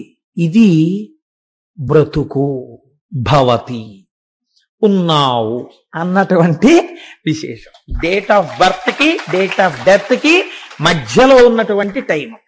ఇది ఏమంటున్నావు, నేనున్నానని ఇది చూపిస్తున్నావు. ఇది ఉండేది కాదు, వెళ్ళిపోవడానికి పరుగులు తీస్తోంది. ప్రతి క్షణం అది దాని గమ్యం వైపుకు పరుగులు తీసేస్తోంది, అది వెళ్ళిపోవడానికి సిద్ధంగా ఉంది. మరి వెళ్ళిపోయేది ఎందుకు ఇచ్చినట్టు, వెళ్ళిపోయే దాంట్లో కూర్చుని వెళ్ళడం దాన్ని పట్టుకోవాలి. కాబట్టి దీనికి మధ్యలో నవ్వుతున్నవాడు ఉన్నాడు, వాణ్ణి పట్టుకున్నావా ఇది అందులో పడిపోయినా నువ్వు మాత్రం వీడిగా ఉండిపోతావు. ఇది నటరాజు, ఇది ఆనంద తాండవం, ఇది నువ్వు పొందవలసిన ఆనందం. నువ్వే ఆనంద స్వరూపివై నిలబడిపోవాలి ఇలాగా. ఇది ఊర్ధ్వముఖమునందు మీకు కనపడేటటువంటి తత్వం. కాబట్టి భవతి ఉన్నట్టుగా కాసేపు నిలబెట్టిన వాడెవడు అని స్థితికారుడు అంటారు. ఇప్పుడు ఈ నవ్వుతున్న ముఖము స్థితికారుడే విష్ణువు. ఇప్పుడు విష్ణువు ఎక్కడున్నారు నాకు చెప్పండి. శివుడే విష్ణువు, విష్ణువే శివుడు. అసలు తత్వత 2 పదార్థాలు ఎక్కడున్నాయి? అన్ని పదార్థాలు ఉండవు లోకంలో. అలా ఉంటే అంతకన్నా చిత్రమైన విషయం ఇంకోట్లేదు. శాస్త్రం ఆ మాటని ఒప్పుకోలేదు అసలు. వేదం ఏకో దేవః సర్వభూతాంతరాత్మ సర్వభూతాదివాస సాక్షీ చేతో కేవలో నిర్గుణశ్చ అని చెప్తోంది శృతి. అన్నిలో ఉన్నదొక్కటే, అదొక్కటే ఇన్ని రూపాలుగా భావిస్తోంది. నువ్వు భాగవతం చెప్పినప్పుడు అది కృష్ణుడని చెప్పు, నువ్వు వెంకటాచల వైభవం చెప్పినప్పుడు అది వెంకటేశ్వరుడని చెప్పు, నువ్వు అమ్మవారి గురించి చెప్పినప్పుడు సౌందర్యలహరిలోని జగజ్జనని అని చెప్పు, నువ్వు అది శివమహాపురాణం చెప్పినప్పుడు శివుడని చెప్పు. నువ్వు ఏ పేరు పెట్టి పిలిచినా అది మాత్రము పరబ్రహ్మము. ఇది మనకి బోధ చెయ్యడానికి శాస్త్రం ప్రయత్నం చేసింది. ఈ తత్వాన్ని ఆవిష్కరించడానికి ఆనంద తాండవ మూర్తి వచ్చింది. అయితే ఇబ్బంది ఎక్కడొస్తుందంటే దీనికి మీ ప్రయత్నం లేదు కదండి. ఈ పుట్టుకలో, ఈ ఢమరుక పుట్టడంలో, ధ్వనిలో మీ ప్రమేయం లేదు. పుట్టాం. అగ్నిలో పడ్డంలో మీ ప్రమేయం లేదు. ఒక రోజున ఊపిరి ఆగిపోతుంది, పడిపోతుంది, శరీరం బూది అయిపోతుంది. మీ ప్రయత్నం దేనికి కావాలి? ఈ మధ్యలో దాన్ని తెలుసుకుని ఇందులో వెళ్ళిపోవడానికి కావాలి. మధ్యలో ఉన్నవాడు మీరైపోవాలి, మీరు ఆనంద స్వరూపం అయిపోవాలి. ఆనందమే ఆత్మ. ఈ ఆత్మ మీరు కావాలి, మీరు ఆత్మని తెలుసుకోవాలి. మీరు ఆత్మయే అయి ఉన్నారు, కానీ మీరు భయపడుతున్నారు నేను కాదని. ఇప్పుడు ఆ ఎరుక రావాలి. ఈ ఎరుక ఎలా వస్తుంది? చెప్పేవాడు వాడు ఉండాలి. వాడు మళ్ళీ వీడు పొందబడేవాడు, వాడు చెప్పేవాడు ఉంటే 2 అవుతాయి. వాడే చెప్పాలి. వాడు ఎలా చెప్పాలి? వాడు పైన ఏది ఊర్ధ్వముఖంగా పెరిగి పొందాలో దాన్ని అధోముఖంగా వాడు చెప్పాడు, కింద చెప్పాడు. ఎంత చిత్రం చూడండి. ఎందుకని అలా చెప్పాలి అంటే సృష్టి 4 రకాలుగా జరుగుతుంది, 4 స్వరూపాలుగా. ఒకటి జరాయుజములు. జరాయుజములు అంటే మావితో పుడతాయి. 2 అండజములు, గుడ్డులోంచి పుడతాయి. 3 స్వేదజములు, చెమటలోంచి పుడతాయి, పేలు. నాలుగవది ఉద్భుజములు, భూమిలోంచి చీల్చుకుని వస్తాయి, చెట్లు మొదలైనవి. ఇందులో చెట్లు పక్కన పెట్టండి, ఎందుకంటే కదలిక లేదు. ఒక్క మనుష్య ప్రాణి ఒక్కటే భూమికి అడ్డంగా పుట్టి నిలువుగా పెరుగుతుంది. మిగిలినవన్నీ భూమికి అడ్డదిడ్డంగా పుట్టి అడ్డదిడ్డంగా పెరిగి అడ్డదిడ్డంగానే పోతాయి. అడ్డంగా పుట్టి నిలువుగా పెరగవలసిన ప్రాణి, ప్రయత్నపూర్వకంగా వంగి నమస్కరించవలసిన ప్రాణి మనుష్య దేహం ఒక్కటే. కాబట్టి ఇప్పుడు ఊర్ధ్వముఖ చలనం అంటే, ఊర్ధ్వముఖంగా పెరగడం అంటే ఇవి నీవు తెలుసుకుని పొందాలి. ఈ ఆనందాన్ని పొందడానికి ఏం చెయ్యాలి? ఇది చెప్పడం కింది భాగం. ఇప్పుడు నటరాజస్వామిని చూడండి మీరు. కుడి కాలు కింద ఎవరున్నారు అంటే, ఆ కుడి కాలు కింద ఉండేటటువంటి వాడు ఒక రాక్షసుడు. మీరు చూడండి, చక్క బొద్దు పిల్లాళ్ళ ఉంటాడు ఆయన. ఉండి ఈయన కాలు కింద పడుకుని ఇలా తలెత్తి నవ్వుతూ ఉంటాడు. ఆయన శివుడి కాలు కింద పడిపోయిన ఏడవడం. చిత్రం ఏమిటో తెలుసా అండి? మాయ అన్నదాన్ని నిర్మూలనము చేయలేరు మీరు. మాయని మీరు గెలవగలరు అంతే. మాయని గెలిస్తే మీకు శివుడు తెలుస్తాడు. ఇప్పుడు ఈ మాయని గెలవడమే రాక్షసుణ్ణి తొక్కి పట్టడం. కుడికాలు కింద, కుడికాలుతో తొక్కి పడతారు. ఎడమ కాలు బ్రాహ్మీ స్థితిని చూపిస్తుంది. శాస్త్రంలో చిత్రం ఏమిటో తెలుసా అండి? చేతుల దగ్గర కాళ్ళ దగ్గర వచ్చేటప్పటికి ఒక స్థితి మారుతుంది. ఆధ్యాత్మికంలో గృహప్రవేశం, ప్రయాణం, కుడికాలు పెట్టడం పక్కన పెట్టండి. గంధపెండేరం వేయాలనుకోండి ఒక ఆయనకి. ఆయన చాలా మందికి పనికొచ్చేవాడు. ఆయన తొందరగా ఈ లోకంలోంచి వెళ్ళిపోకూడదు అని కోరుకున్నారు. కాబట్టి ఇప్పుడు ఆయన చాలా కాలం బ్రతికుండాలి అని కోరుకుంటే చేసే సన్మానం ఏమిటో తెలుసా అండి? ఆయనకి గండపెండేరం వేస్తారు. ఆయనకి గండాలు రాకూడదు, ఆయన బతికుండాలని. ఏ కాలుకి వెయ్యాలి గండపెండేరం? కుడికాలికి వెయ్యరు, ఎడం పాదానికి వేస్తారు గండపెండేరం. మీరు తడబాటు లేకుండా, ఇలాంటివి చిన్న పొరపాటు లేకుండా చెయ్యాలంటే శాస్త్రప్రజ్ఞ ఉన్నవాడు మహానుభావుడు కె విశ్వనాథ్ గారు. అందుకే శంకరాభరణం సినిమాలో సోమయాజులు గారి ఎడం పాదానికే గండపెండేరం, ఎడమ పాదానికి గండపెండేరం వేస్తారు. ఎడమ వైపు నుంచి హృదయం కదండి, ఆ గుండె కొట్టుకోవడమే కదా చాలా ప్రధానం. కాబట్టి ఎడమ కాలు, ఎడమ పాదం ఆయుర్దాయాన్ని సూచిస్తాయి. ఎడమ పాదం ఆధ్యాత్మిక వృద్ధిని సూచిస్తుంది. కుడికాలు మామూలుగా మంగళప్రదంగా వివాహాన్ని వాటిని సూచిస్తుంది. ఇది కుడికాలు మాయని తొక్కితే పైకి లేచేది ఎడంకాలు. అందుకే ఆనంద తాండవమూర్తి యొక్క ఎడమ పాదం ఇలా పైకి లేచి ఉంటుంది. ఇలా పైకి లేచుంటే ఇప్పుడు దీన్ని ఏది చూపించాలి? కుడి చేతిలో ఢమరక ఉంది కాబట్టి ఎడమ చెయ్యి ఇలా చూపిస్తూ ఉంటుంది. మీరు చూడండి నటరాజస్వామిని జాగ్రత్తగా. అంటే నువ్వు ఊర్ధ్వముఖ చలనము చేసి ఈశ్వరుణ్ణి తెలుసుకునే ప్రయత్నం చేసి బ్రాహ్మీభూతుడవై ధ్యానము చేసి ధ్యానమునందు ఆనందమును పొంది నేనుగా ఉండడం నువ్వు నేర్చుకో తప్ప నువ్వు నేనై ఉన్నాను, తత్వమసి, తత్వత్వము అసి, అది నీవై ఉన్నావు కానీ నీకు తెలియట్లేదు, తెలుసుకో. దానికి ధ్యానం అవసరమో. ఇది చెప్పడానికి ఎడమ చెయ్యి ఎడమ పాదాన్ని, పైకి లేచిన ఎడమ పాదాన్ని చూపిస్తుంది, కుడికాలు తొక్కి పడుతుంది. అయితే చాలా బాగుంది కానండి ఈ సింబాలిజం. అంత తేలిగ్గా అలా ఎడం పాదం, ఏదో ఎడం చెయ్యి, కుడికాలు, ఇక్కడ మా గొడవ ఏం లేదనుకోండి, జరిగిపోతాయి. ఇక్కడే వచ్చింది గొడవంతా. ఇదంత తేలిగ్గా మాకు బుర్రకు అందుతుందా? ఆయన అన్నాడు, అలా బెంగ పెట్టుకోకు, ఇదిగో ఇంకో చెయ్యిలా అభయముద్ర పట్టింది కుడివైపు. మంగళం కదండి మరి, అందుకని కుడి చేత్తోనే పట్టాలి మంగళం. అందుకని ఇలా అభయముద్ర పట్టాడు. అంటే ఏమిటి? ఇదంతా నే చేస్తానని మళ్ళీ మొదలెట్టకు. వాడు ఉన్నాడు, వాడు నన్ను ఎందుకు రక్షించడు, నేను మొదలు పెడితేనే మొదలెట్టు, నిన్ను ఎలా ఎత్తాలో నేను అలా ఎత్తుతాను. ఇప్పుడు అందుకని అలాంటి ప్రతిజ్ఞ చేశాడు కాబట్టి ఆయనకి పేరేమొచ్చిందో తెలుసా అండి? ఆయనకి హరా అని పిలిచారు. అలాంటి స్థితిలో ఉంటాడు కాబట్టి. హరా అని ఎందుకు పిలవాలి అంటే, హరా అంటే హరించువాడు. దేన్ని హరించేస్తాడు? చాలా మంది తెలిసి తెలియని మాటలు, అర్థం పర్థం లేని మాటలు చెప్తుంటారు. హరా అంటే మిమ్మల్ని హరించేస్తాడు, అందుకని శివుడి జోలికి వెళ్ళకూడదు. అదే పని అండి. అలా అయితే అసలు ఇన్ని శివాలయాలు ఎందుకు కడతారండి నాకు తెలియక అడుగుతాను. అంత గొప్పవాడే కృష్ణదేవరాయల వారు శ్రీశైలానికి గోపురం ఎందుకు కడతారు? అసలు ఇన్ని శివాలయాలు ఉంచమని ఎందుకు చెప్తారు ఋషులు? ఎందుకు శివమహాపురాణం వచ్చింది? ఎందుకు రుద్రాధ్యాయం వచ్చింది వేదంలో? కాబట్టి మనం తెలిసి తెలియని మాటలు లోకంలో ప్రచారం చేయకూడదు, అది దోషభూయిష్టం అయిపోతుంది. తెలియని వాళ్ళు ఏమనుకుంటారంటే పాపం అది నిజం అనుకుంటారు. హర అన్న శబ్దము చేత పాపము హరింపబడుతుంది. పాపం అంటే ఏమిటంటే మీరు ఈశ్వరుణ్ణి చేరకుండా అడ్డుగా వచ్చేటటువంటి ప్రతిబంధకమునకో పాపమని పేరు. ఉపన్యాసం విందాం, ఏదో తెలుసుకుందాం అన్నది చాలా మంచి ప్రయత్నమే. కానీ తీరా వచ్చేటప్పటికే ఆనుకోవడానికి ఒక స్తంభం దొరకడం, అక్కడి నుంచి నిద్ర రావడమే పాపం. కాబట్టి ఇప్పుడు ఏమవుతుంది? చక్కగా స్తంభానికి ఆనుకుని నిద్ర వస్తుంది. నిద్ర వస్తే ఎందుకు వచ్చినట్టు ఉపన్యాసానికి? పాపము ప్రతిబంధకమగుట. ఈ ప్రతిబంధకము తొలగాలి. ఈ ప్రతిబంధకము తొలగాలంటే ఎలా తొలగాలి? ఈశ్వరానుగ్రహం చేతనే తొలగాలి. ఈశ్వరానుగ్రహంతో పాపం తొలగడం అంటే ఏమిటో తెలుసా అండి?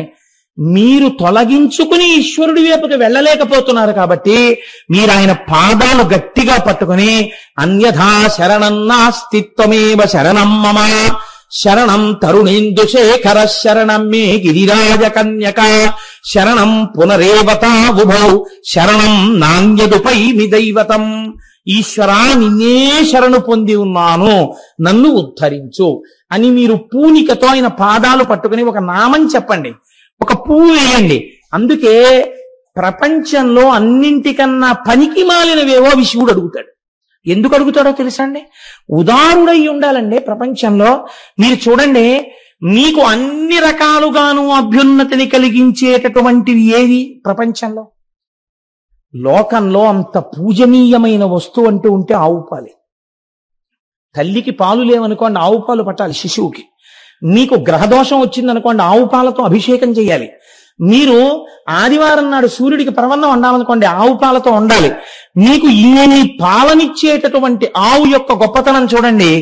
మీరు నాకు నెలకి 10,000 రూపాయలతో 10,000 రూపాయల సామాగ్రి పెడితే తప్ప నేను చెంబుడు పాలు ఇవ్వనని ఆవు ఉందనుకోండి, అసలు ఆవు అన్నదే ఉండదు ఈ లోకంలో. కానీ మీ ఎవ్వరికీ ఎక్కర్లేని గడ్డి తాను తిని మీకు పాలు ఇచ్చేస్తుంది. ఇవ్వడంలో కూడా చిత్రం చూడండి. మీరేం చెయ్యాలి పాలు పొందడానికి? మీరేం చెయ్యక్కర్లా, దూడను వదిలితే చాలు. దూడ ఇలా వెళ్ళి ఆ శిరములను పట్టుకుని చప్పరించేటప్పటికీ పాలు వదులుతుంది. తిన్న ఆహారాన్ని వెనక్కి తీస్తుంది ఆవు. దానికి ఆ శక్తి ఉంది. జీర్ణం చేసేటప్పుడు గబగబా తినేసి ఉండలు ఉండలుగా మళ్ళీ వెనక్కి తెచ్చుకుని మళ్ళీ అలా తాదాత్మ్యంతో నవ్వులుతుంది. నవిలి నురగలు వస్తుంటాయి పక్క నుంచి. అప్పుడు మళ్ళీ మింగి, నిజంగా చాలా చిత్రంగా ఉంటుందండి. ఎక్కడైనా చెట్టు కింద ఆవు కనపడితే చక్కగా అలా చూస్తుండేవాడిని నేను పూర్వం.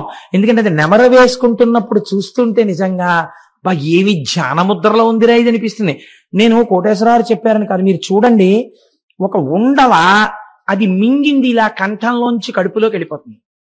ఒక్క క్షణం వ్యవధిస్తుంది, అలా నిలబడుతుంది నోరు మూసుకుని, అంతే అంటుంది. ఈ కడుపులోంచి ఇంకొక ఉండ మీకు కనపడుతుంటుంది. కనపడుతూ ఉండగా ఒక ఉండ ఇలా ముందుకొచ్చి కంఠంలోంచి నోట్లోకి వస్తుంది. ఇప్పుడు మళ్ళీ నోరు తెరిచి గడ్డిగా ఉండ మీకు కనపడుతుంది. దాన్ని మళ్ళీ బాగా నవ్వులుతుంది. నవిలి మళ్ళీ మింగుతుంది. ఈ మింగబడినది బాగా నవలవలసినది కలవ వావులో. ఏం ఆశ్చర్యం అండి! మీరు మళ్ళీ కట్టేస్తారేమో అని దొరికింది గబగబా తినేస్తుంది. తర్వాత మీరు కట్టేసినా మీకోసం సాయంకాలానికి అటువంటి పాలు సిద్ధం చేస్తుంది. ఇలా దూడొచ్చి చప్పరిస్తే తిన్న ఆహారాన్ని వెనక్కి తీయగలిగిన ఆవు పాలని వెనక్కి తీయడం చేత కాదు, తీయది వెనక్కి. వీడొచ్చి పితికేస్తున్నాడని తెలిసినా మీరు ఇలా చల్లి నీళ్లు ఆ శిరాన్ని పట్టుకుని పిండేస్తుంటే పాలని మాత్రం వెనక్కి తీరు, వదిలిపెట్టేస్తారు. లోకమునందు మహోదయులైనటువంటి వారి యొక్క విషయాలన్నీ అలాగే ఉంటాయి. శివుడు కూడా అంతే. అందుకే 2 చాలా ఆయనకి, ఎవ్వరికీ పనికిరానివి. ఒక జిల్లేడు పువ్వు, ఒక తుమ్మి పువ్వు. ఈ 2 ఆయనకి చాలు. తుమ్మి పువ్వులు ఎవరు దండలు కట్టుకుని తలలో పెట్టుకోరు. తుమ్మి పువ్వులు ఎవరు అంత ఓపిగ్గా కొయ్యరు.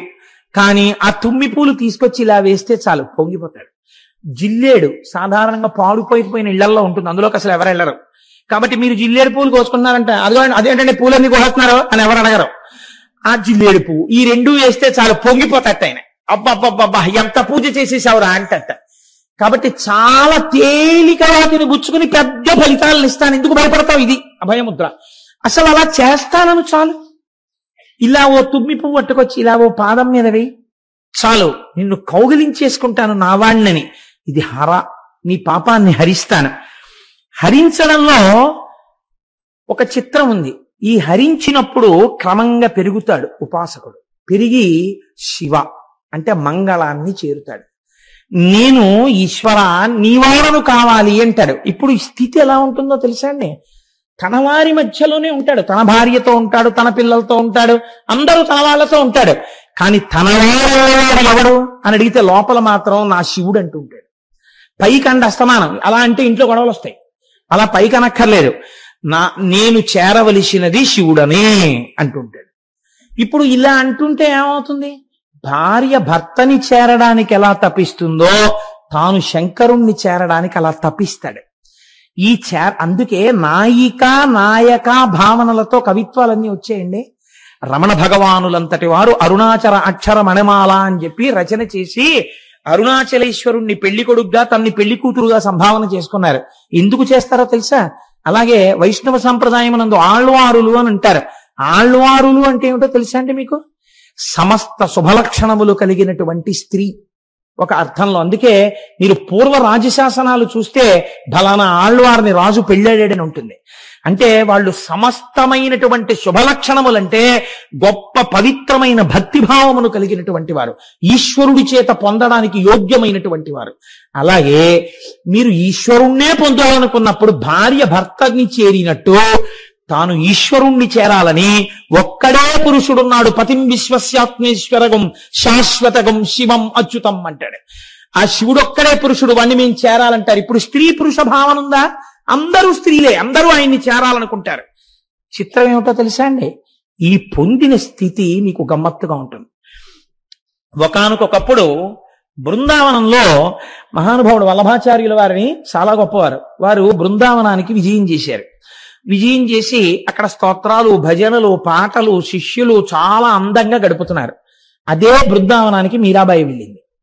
వెళ్ళి ఆవిడ కూడా మహాభక్తి తత్పరురాలు. మీరాబాయి కబురు చేసింది వల్లభాచార్యుల వారికి, అయ్యా ఒక్కసారి మీ దర్శనం చెయ్యాలనుకుంటున్నాను అంటే ఆయన అన్నారు, మేము స్త్రీలని చూడం కాబట్టి మీకు దర్శనం ఇవ్వడం కుదరదు అని కబురు చేశారు. అంటే మీరాబాయి అంది, ఇప్పటి వరకు నేను లోకంలో ఒక్కడే పురుషుడు అనుకున్నాను, రెండో పురుషుడు బృందావనానికి వచ్చాడా అని కబురు చేసింది. కబురు చేస్తే వల్లభాచార్యుల వారు తెల్లబోయారు. ఏమిటి మాట అని అడిగారు. సమస్త జగత్తు పొందవలసినది కృష్ణుడు ఒక్కడే, అందుకని నాకు తెలిసి కృష్ణుడు ఒక్కడే పురుషుడు, అందరూ ఆయన్ని చేరుతారు. కృష్ అంటే నిరతిశయ ఆనందం. అందుకే మీకు ఇందాక చెప్పా, కృష్ణుడన్నా శివుడన్నా అన్ని ఒక్కటే అని. ఇప్పుడు కొత్తగా వల్లభాచార్యుల వారు ఒక ఆయన వచ్చి నేను పురుషుణ్ణి కాబట్టి స్త్రీని చూడండి అంటున్నారు, ఈయనకు ఇంకో పురుషుడు కూడా ఉన్నాడా బృందావనంలో అని అడిగాను అన్నారు. ఇప్పుడు వల్లభాచార్యుల వారి మాట విని, ఈ స్థాయి పొందినటువంటి తల్లినితో నేను ఇలా మాట్లాడడం పొరపాటు, నేనే ఆ తల్లిని చూడ్డానికి వస్తున్నానని మా మీరాబాయి గారి దర్శనానికి వల్లభాచార్యుల వారు వచ్చారు. ఈ స్థితిని పొందడం హర నుంచి శివని చేరడం, ఈ శివ దగ్గర నుంచి ఆనందతాండవమూర్తిలోకి లయమైపోవడం, తాను ఆనందముగా మారిపోవడం. తాను ఆనందముగా మారిపోతుంటే ఇప్పుడు ఏమవుతుంది? అంత ఆనంద తాండవం చేసేవాడు ఎవరు? మీరు జాగ్రత్తగా ఈ ప్రశ్నకి జవాబు చెప్పండి. ఎవరు చేస్తున్నారు ఇది? అప్పుడు పంచకట్టుకు చేస్తున్నాడు, కానీ ఎవరు చేస్తున్నారు? దిగంబరుడు చేస్తున్నాడు. అంత ఆనందం. ఆయన బట్టే కట్టుకోడు. ఎందుకు కట్టుకోడో తెలుసా అండి? ఒకసారి భిక్షుకమూర్తిగా వచ్చారు ఆయన. అప్పుడు ఆయన బట్టలు లేకుండా వచ్చారు. ఎందుకు వస్తారు అంటే శరీర భ్రాంతి లేకపోవడాన్ని ఆనందం అంటారు. రమణుల గురించి మీరు విన్నారు కదా, అసలు ఇది ఒకటి ఉంది అని ఆయనకి తెలియదు. పుండుకి పుండు పుట్టిందన్నారు ఆయన. అందుకని ఇది నేనేమిటి, ఇది నేను కాదు, నేను అంతటా నిండి ఉన్నాను, నాకు మరణం ఏమిటి, నా శరీరానికి మరణం ఉంది, నాకు మరణం లేదన్నారు. అటువంటి ఆత్మస్వరూపి అయినటువంటి ఆనంద తాండవమూర్తి యందు సాధకుడు కలిసిపోతే అప్పుడు ఏమవుతుంది? తానే నటరాజు అయిపోయాడు, తానే ఆనంద తాండవమూర్తి అయిపోయాడు. ఇప్పుడు ఇంకా ఆయనకి మళ్ళీ చావడం అన్నది ఉండా? ఇదే ఆఖరి చావు, శరీరానికి ఇదే చిట్ట చివరి చావు. ఇంకొకసారి చావడం. ఎందుకు చావడం? ఇంకొకసారి పుట్టడు కనుక. ఇది దేని వలన వస్తోంది మీరు బాగా గుర్తుపట్టండి. శివుడి యొక్క విశేషములు వేటిని మీరు సామాన్యంగా తీసుకోవడానికి ఉండవు. ఇది దేని వలన వస్తోంది? మీరు కేవలంగా ఒక నటరాజస్వామి వారి మూర్తిని పెట్టుకుని అష్టోత్తరం చేస్తాను, సహస్రం చేస్తాను, నటరాజస్వామి వారి మీద నేను పెద్ద పెద్ద స్తోత్రాలు చేస్తాను అంటే మీకు ఈ నటరాజ తత్వము ఆవిష్కరింపబడుతుందా? మీకు లోపల జీర్ణం అవుతుందా? జీర్ణము కాదు. ఇలా చూడాలన్న కోరిక పుట్టడమే చాలా కష్టం అండి. అసలు అలా తెలుసుకుని అలా చూడాలని కోరిక పుట్టినా అది నిలబడడం ఇంకా కష్టం. ఎందుకనంటే కింద నవ్వుతూ ఒకడు చచ్చిపోడు బతికే ఉంటాడు కుడికాలు కింద. వాడు ఎప్పుడు లేచి పట్టేసుకుంటాడో మళ్ళీ తెలియదు. ఎప్పుడైనా మాయ మళ్ళీ పట్టేస్తుందంతే, పట్టేసి మళ్ళీ పడిపోతాడంతే కూపంలోకి. అలా ఎప్పుడు పడిపోతాడో తెలియదు. మీకు నేను ఒక ఉదాహరణ చూపిస్తాను, చాలా ఆశ్చర్యకరంగా ఉంటుంది. రావణాసురుడు శంకరుణ్ణి ప్రార్థన చేశాడు. నాకు ఎటువంటి శంకరుణ్ణి చూడాలనుందో తెలుసా అంటే, వాడు అసాధ్యం కూడా వాడు పోనీ ఏదో శివలింగంలా చూడాలనుంది, లేకపోతే కూర్చున్న వాడిని చూడాలనుంది అని వాడు అడగలేదు. నాకు జటాటవీగల జల ప్రవాహ పావిత స్థలే గళేవలం వ్యలంబితాంబుజంగ తుంగమాలికాం ఢమడ్ఢమడ్ఢమడ్ఢమన్నినాదమడ్డవర్వయం చకార చండ తాండవంతనోతున శివ శివం జటాకటాహ సంభ్రమ భ్రమన్నిలింప నిర్జరీ విలోల వీచి వల్లరీ విరాజమానమూర్ధని ధగద్ధగద్ధగజ్వలల్లలాట పట్టపావకే కిశోర చంద్రశేఖరే రతి ప్రతిక్షణం మమ ధరాధరేంద్రనందిని విలాస బంధు బంధుర స్ఫురద్దిగంత సంతతి ప్రమోదమాన మానసే కృపాకటాక్షధోరణి నిరుద్ధదుర్ధరాపతి క్వచిద్దిగంబరే మనో వినోదమేతుమస్తుని జటాభుజంగ పింగళ స్ఫురత్మణామణి ప్రభా కదంబ కుంకుమ ద్రవ ప్రణిప్త దిగ్వధూముఖే మదాంద సింధుర స్ఫురత్తదుత్తరీయ మేదురే మనోవినోదమద్భుతం బిభర్తుభూత భర్తరి సహస్రలోచన ప్రభృత్య శేషలేఖ శేఖర ప్రసూనధూళి ధోరణి విధూసరంగ్రిపీఠభూ భుజంగరాజమాలయా నిబద్ధజాట జూటక శ్రియైచరాయ జాయతాం చకోర బంధుశేఖర లలాట చత్తరజ్వలద్ధనంజయ స్ఫులింగబానిపీత పంచసాయకన్నమన్నిలింపనాయకం సుధామయూఖలేఖయా విరాజమాన శేఖరం మహాకపాలి సంపదే శిరోజటాలమస్తున కరాళపాల పట్టికా ధగద్ధగద్ధగద్ధగజ్జలల్లలాట పట్టపావక ధనంజయాధరీకృత ప్రచండ పంచసాయకే ధరాధరేంద్ర నందినీ కుచగ్ర చిత్రపత్రక ప్రకల్పనైక శిల్పిని త్రిలోచనేమతిర్మమ నవీన మేఘమండలీ నిరుద్ధదుర్ధరాపది కుహూనిషీదినీతమ ప్రబద్ధబద్ధ కందర నిలింప నిర్జరీధర స్తనోతు కృత్తి సింధుర కళానిధాన బంధుర శ్రీయం జగద్దురంధర అంటూ అగర్వ సర్వమంగళా కళా కదంబ మంజరీరస ప్రవాహ మాధురీ విజృంభణా మధువ్రతం స్మరాంతకం పురాంతకం మఖాంతకం గజాంధకాంతకాంతకం తమంతకాంతకం భజే పృషద్విచిత్ర తల్పయోర్ భుజంగముక్తిక స్రజో గరిష్టరత్నలోష్టయో సుహృద్ది పక్షపక్షయో తృణారవింద చక్షుషో మహామహీ మహేంద్రయో సమప్రవర్తయన్ మనః కదా సదాశివం భజే. అటువంటి వాణ్ణి కదా నిలింప నిర్జరీని కుంజకోటరేవ సన్ విముక్త దుర్మతి సదాశిరస్తి మంజలిం వాన్ విముక్తలోలలోచనల్లలాటపాల లగ్నక శివేతి మంత్రముచ్చర సదాసుఖీ భవామ్యాం ఇమం హి ఏవ నిత్యమేవ ముక్తముత్తమం స్తవం పఠన్ స్మరన్ భ్రువన్నరో విశుద్ధివేతి సంతతం హరే గురౌ సుభక్తియాసు యాతి నాన్యధంగతిం విమోహనం విదేహినం సుశంకరస్య చింతనం అన్నాడు.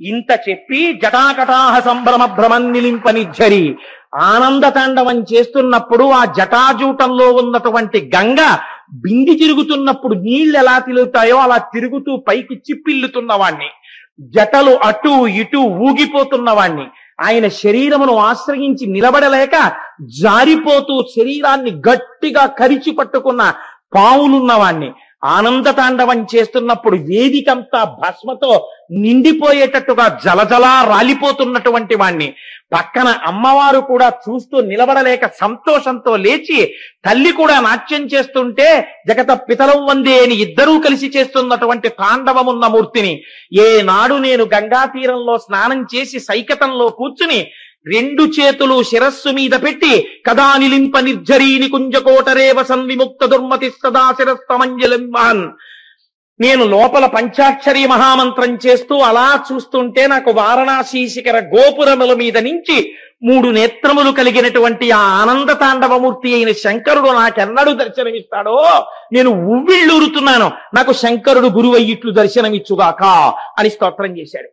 ఇంత స్తోత్రం చేసినటువంటి రావణాసురుడు అలా నిలబడగలిగాడా? మీరు ఆలోచించండి. మీరు విన్నారు కదా జ్యోతిర్లింగాన్ని, రానా వెంట లంకకన్నాడు. ఏమైపోయింది మరి ఈ స్తోత్రం? అంటే అంతలో కమ్మింది మాయ. అడగడం కాదు, అడిగినవాడు నిలబడడం కూడా చాలా కష్టం. ఆ నిలబడడానికి శివానుగ్రహము ఉండి తీరాలి. శివానుగ్రహము కలిగిందా ఆయనే నడిపిస్తాడు. ఈ నడిపించడం అన్నది ఎంత చిత్రంగా ఉంటుందో తెలుసా అండి. శాస్త్రంలో పూర్వకాలంలో ఋషులు కర్మఠులై ఉన్నారు. కొంతకాలం కర్మఠులై ఉండడం అంటే వాళ్ళకి నమ్మకం ఏమిటంటే కేవలం కర్మ చేస్తే చాలు, ఫలితం వచ్చేస్తుంది. నేను మీకు చెప్పాను కదా, నటరాజస్వామి ముందు కూర్చుని పూజ చేసేస్తే నటరాజ తత్వము మీకు తెలిసిపోతుందా? మీరు ఆనంద తాండవమూర్తిగా మీరు మారగలరా? మీరు మారలేరు. మీరు ఎప్పుడు మారగలరు? మీరు దాని తత్వాన్ని తెలుసుకుని, మీ యొక్క యథార్థ స్వరూపాన్ని తెలుసుకుని, మాయ ఏమిటో తెలుసుకుని, గురుముఖత జ్ఞానాన్ని పొందితే అప్పుడు మీరు ఈశ్వరుడు యందు ప్రవేశించేటటువంటి అదృష్టం కలుగుతుంది. మీ స్వస్వరూప భాష కలిగి మీరు ఈశ్వరుడిగా నిలబడగలరు. ఇది కలగడానికి కేవల బాహ్య పూజ సరిపోతుందా? సరిపోదు. అలాని మానేయవచ్చా? మానేయకూడదు. ఇప్పుడు ఎక్కడ ఇబ్బంది వస్తుందంటే, కేవలము బాహ్య పూజ ఈ స్థితిని అందించగలదు అనుకుని మొదలు పెడితే అది ఆ స్థాయిని మీకు అందించలేదు. ఇప్పుడు దోషం ఎక్కడొస్తుందంటే, పూజ చెయ్యడంలో దోషం లేదండి. జ్ఞాని కూడా పూజ చేస్తాడు, హాయిగా చేయొచ్చు, తప్పేం లేదు. కానీ పూజ చేసేటప్పుడు ఈ పూజ పండి ఫలించి ఈశ్వరానుగ్రహంగా మారి నాకు జ్ఞానాన్ని ఇస్తుంది అని పూజ చెయ్యాలి తప్ప కేవలం ఈ పూజ నన్ను ధరించేసి ఈశ్వరుల్లో కలిపేస్తుందని అనుకుంటే కించిత్ పొరపాటు అయినట్టు. ఇప్పుడు చూడండి ఎక్కడ దోషం జరిగింది మునుల వలన. వాళ్ళు అన్నారు, మేము శివలింగానికి పూజ చేస్తే చాలు. వాళ్ళ భార్యలు ఎటువంటి వారు? వాళ్ళు స్త్రీలు, వాళ్ళకి ఉపాసన ఉందా? వాళ్ళు చేస్తారా పూజ? వాళ్ళు చేయరు. వాళ్ళు చేయకపోయినా వాళ్ళు ఏం చేశారు? వాళ్ళు చెయ్యకుండా వాళ్ళు అన్నారు, ఈశ్వర పూజ దేని కొరకు? ఈశ్వరానుగ్రహము కొరకు.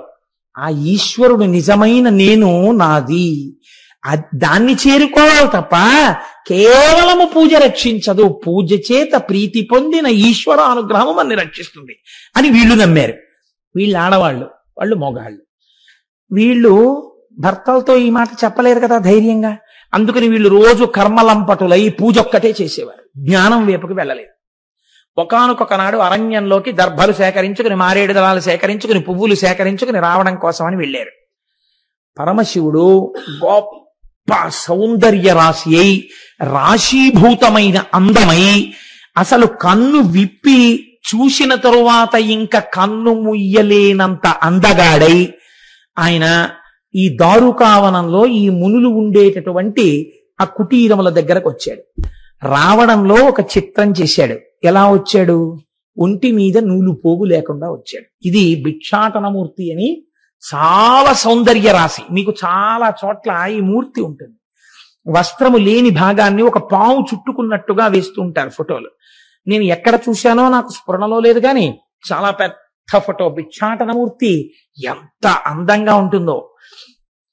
ఇటువంటి భిక్షాటనమూర్తిగా వస్తే ఈ మునుల యొక్క భార్యలు భాగవతంలో కృష్ణుడు రాసలీల చేసిన సందర్భంలోలా తమ బిడ్డల్ని భర్తల్ని విడిచిపెట్టి వీరందరూ వెళ్లి శంకరుణ్ణి కౌగిలించుకున్నారు. దీని యందు మీరు దోషం పట్టకూడదు. వీళ్ళు ఎందుకు వదిలిపెట్టారు తత్వం చూడాలి. వీళ్ళు ఏది వదిలినట్టు? నేను నాది, ఈ రెండు వదిలిపెట్టారు. ఇది నేను కాదు, దీనికి సంబంధించినవి నావి కావు. యథార్థమైన నేనేది, లోనున్న నేను అదే ఇప్పుడు నేల మీద ఇలా నడుస్తూ వచ్చింది. అదే నేను, నేనే అది. కాబట్టి దానిలో చేరిపోవాలి. ఇది కౌగలించుకోవడం అంటే, ఆలింగనం అంటే. తప్ప దోషభూయిష్టంగా మీరు ఆలోచించకూడదు దాని గురించి. ఇప్పుడు మునులు వచ్చారు. వాళ్ళకి జ్ఞానం ఉందా? నేను నాది వదలడం వాళ్ళకి తెలుసా? తెలియదు. వాళ్ళకేం తెలుసు? కర్మ తెలుసు అంతే. పూజ ఒక్కటే తెలుసు వాళ్ళకి. బాహ్యమనందు తెలియని వాళ్ళల్లా ఉన్నవాళ్ళు వీరు. వీళ్ళింత జ్ఞానంతో ఉన్నారు. చాలా జ్ఞానంతో ఉన్న వాళ్ళల్లా వాళ్ళు ఉన్నారు. వాళ్ళు కేవలము కర్మ దగ్గర మాత్రమే నిలబడిపోయారు. కాబట్టి ఇప్పుడు వాళ్ళకి ఎలా కనపడ్డాడు శివుడు? తమ భార్యలని ఎత్తుకుపోతున్న వాళ్ళ కనపడ్డాడు. ఇంత అందగాడిగా వచ్చి మా భార్యల్ని తన వెంట వేసుకుపోతున్నాడు రా అనుకున్నాడు. కాబట్టి ఇప్పుడు వాళ్ళు ఏం నమ్మారు? వాళ్ళు కర్మని నమ్మారు. వాళ్ళకి సాక్షాత్తు శంకరుడు వచ్చాడు రా, ఆనంద తాండవమూర్తిగా. ఈ సృష్టి ఆయనది, తాను సృష్టించిన వస్తువులు ఇవన్నీ. ఆయనకి కర్మ దారుకావనానికి వచ్చి మన భార్యల్ని ఎత్తుకెళ్ళడం ఆయనే అనుకుంటే ఇలాంటి వాళ్ళని ఎంతమందిని సృష్టి చెయ్యగలడు? అని వాళ్ళు అనుకోలేదు. ఎందుకని? జ్ఞానము తగ్గింది, జ్ఞానము కలగలేదు. కలగకపోవడంలో వాళ్ళు వెంటనే హోమగుండాన్ని వ్రేల్చారు. వ్రేల్చి కర్మ చెయ్యడం మొదలుపెట్టారు. ఎటువంటి కర్మ? అభిషేక హోమం మొదలుపెట్టారు. అంటే అందులోంచి ఉగ్రమైన శక్తుల్ని పుట్టించారు. పుట్టించి ఇప్పుడు అందులోంచి మొట్టమొదట ఒక ఏనుగుని సృష్టించారు. పెద్ద ఏనుగుని సృష్టించి ఆ ఎదురుగుండా ఉన్నవాణ్ణి సంహరించు అని ఆయన మీదకి ప్రయోగించారు. ఇప్పుడు ఈ అగ్నిహోత్రాన్ని వ్రేల్చడం కోసమని చెప్పి వీళ్ళు వాడినటువంటి మంత్రములు ఏమున్నాయో శబ్దశక్తి కదండి పుట్టింది. అగ్నిలోంచి పుట్టాలంటే శబ్దశక్తి కదా పుట్టింది. ఈ శబ్దశక్తి ఎవరి వల్ల వచ్చింది? శివుడి వల్లే వచ్చింది, డమరుకలోంచి. ఇది వాడి సొత్తే వాడి మీద ప్రయోగిస్తే వాడి మీద ఎలా పనిచేస్తుందని వాళ్ళకి అర్థం కాలేదు. వాడు యజమానికి చెందిన వస్తువే ఒకటి కొత్తగా సృష్టించామని వాళ్ళు అనుకోలేరు. ఇది జ్ఞానం లేకపోవడం అంటే. ఇది భక్తి లోపించడం, జ్ఞానము లోపించడం, కేవలం కర్మఫలు కావడం. దిద్దుకోవాలి ఇది చాలా మంది లోకంలో. కాబట్టి ఇప్పుడు ఏమైంది? ఈ ఏనుగు శబ్దబలం దాని పని చేస్తుంది. అది శివుడి దగ్గరికి వెళ్ళింది. ఆయన ఏం చేశాడు? ఆనంద తాండవమూర్తి ఊర్ధ్వ తాండవమూర్తి అయ్యాడు. ఇప్పుడు ఇంకో కొత్త రూపం వచ్చింది. అంటే ఇలా కిందకుండేటటువంటి కాళ్ళని పైకి పెట్టి తాండవం చేయడం చేసి ఆ తాండవం చేసేటప్పుడు అంటే ఇది కించిత్ ఉగ్రమూర్తి అయ్యాడు. మీరు ఎవరిది ఈ లోకమో తెలుసుకోకుండా, ఎవరి సృష్టి అయిన శబ్దము వలన ఇవి పుట్టాయో తెలుసుకోకుండా నాదాన్ని నా మీదకి పంపిస్తున్నారు. నాదాన్ని నా మీదకి నన్ను హాని చేయడానికి పంపారా? మీవారు అనుకున్న వారు కూడా నారాయణై నేను తప్ప ఇంకోటి లేదని వారు నన్ను పొందారా? ఎవరిది ఉత్తమ భక్తి? మీ భార్యలది ఉత్తమ భక్తి. అది మీకు తెలియకపోగా నా మీద అభిచార హోమం చేసి ఏనుగుని పంపారు. ఊర్ధ్వతాండవమూర్తి అయి ఏనుగు యొక్క కడుపులో ఒక్క తన్ను తన్నాడు. అది చిన్నాభిన్నమైపోయి చిన్ని చిన్ని ముక్కలైపోయి అంతరిక్షంలోకి ఎగిరిపోయింది. ఆ ఏనుగు ఎగిరిపోతే వాళ్ళ కోపం వచ్చి మళ్ళీ వాళ్ళు అభిచార హోమం చేశారు. అంటే వాళ్ళ బుద్ధి ఎందో మార్పు రాలేదు. మళ్ళీ అంటే మారుతున్నా ఏనుగుని తన్నేసినా అదేంటి అలా తన్నేశాడు అంటే ఆయన శక్తివంతుడు అని నమస్కరిస్తే ఆయన వెంటనే వాళ్ళకి ఆ జ్ఞానం ఇస్తాడు. నీకు బుద్ధినిచ్చింది నమస్కారం చేయడానికే. అందుకే హర శబ్దము చేత పాపం పోవడానికి పాదములు పట్టాలి నమస్కారంతో. ఇది చేయలేదు. వాళ్ళు చెయ్యకుండా ఒక మృగాన్ని సృష్టించారు. ఇప్పుడు ఆ మృగం అంటే జింక.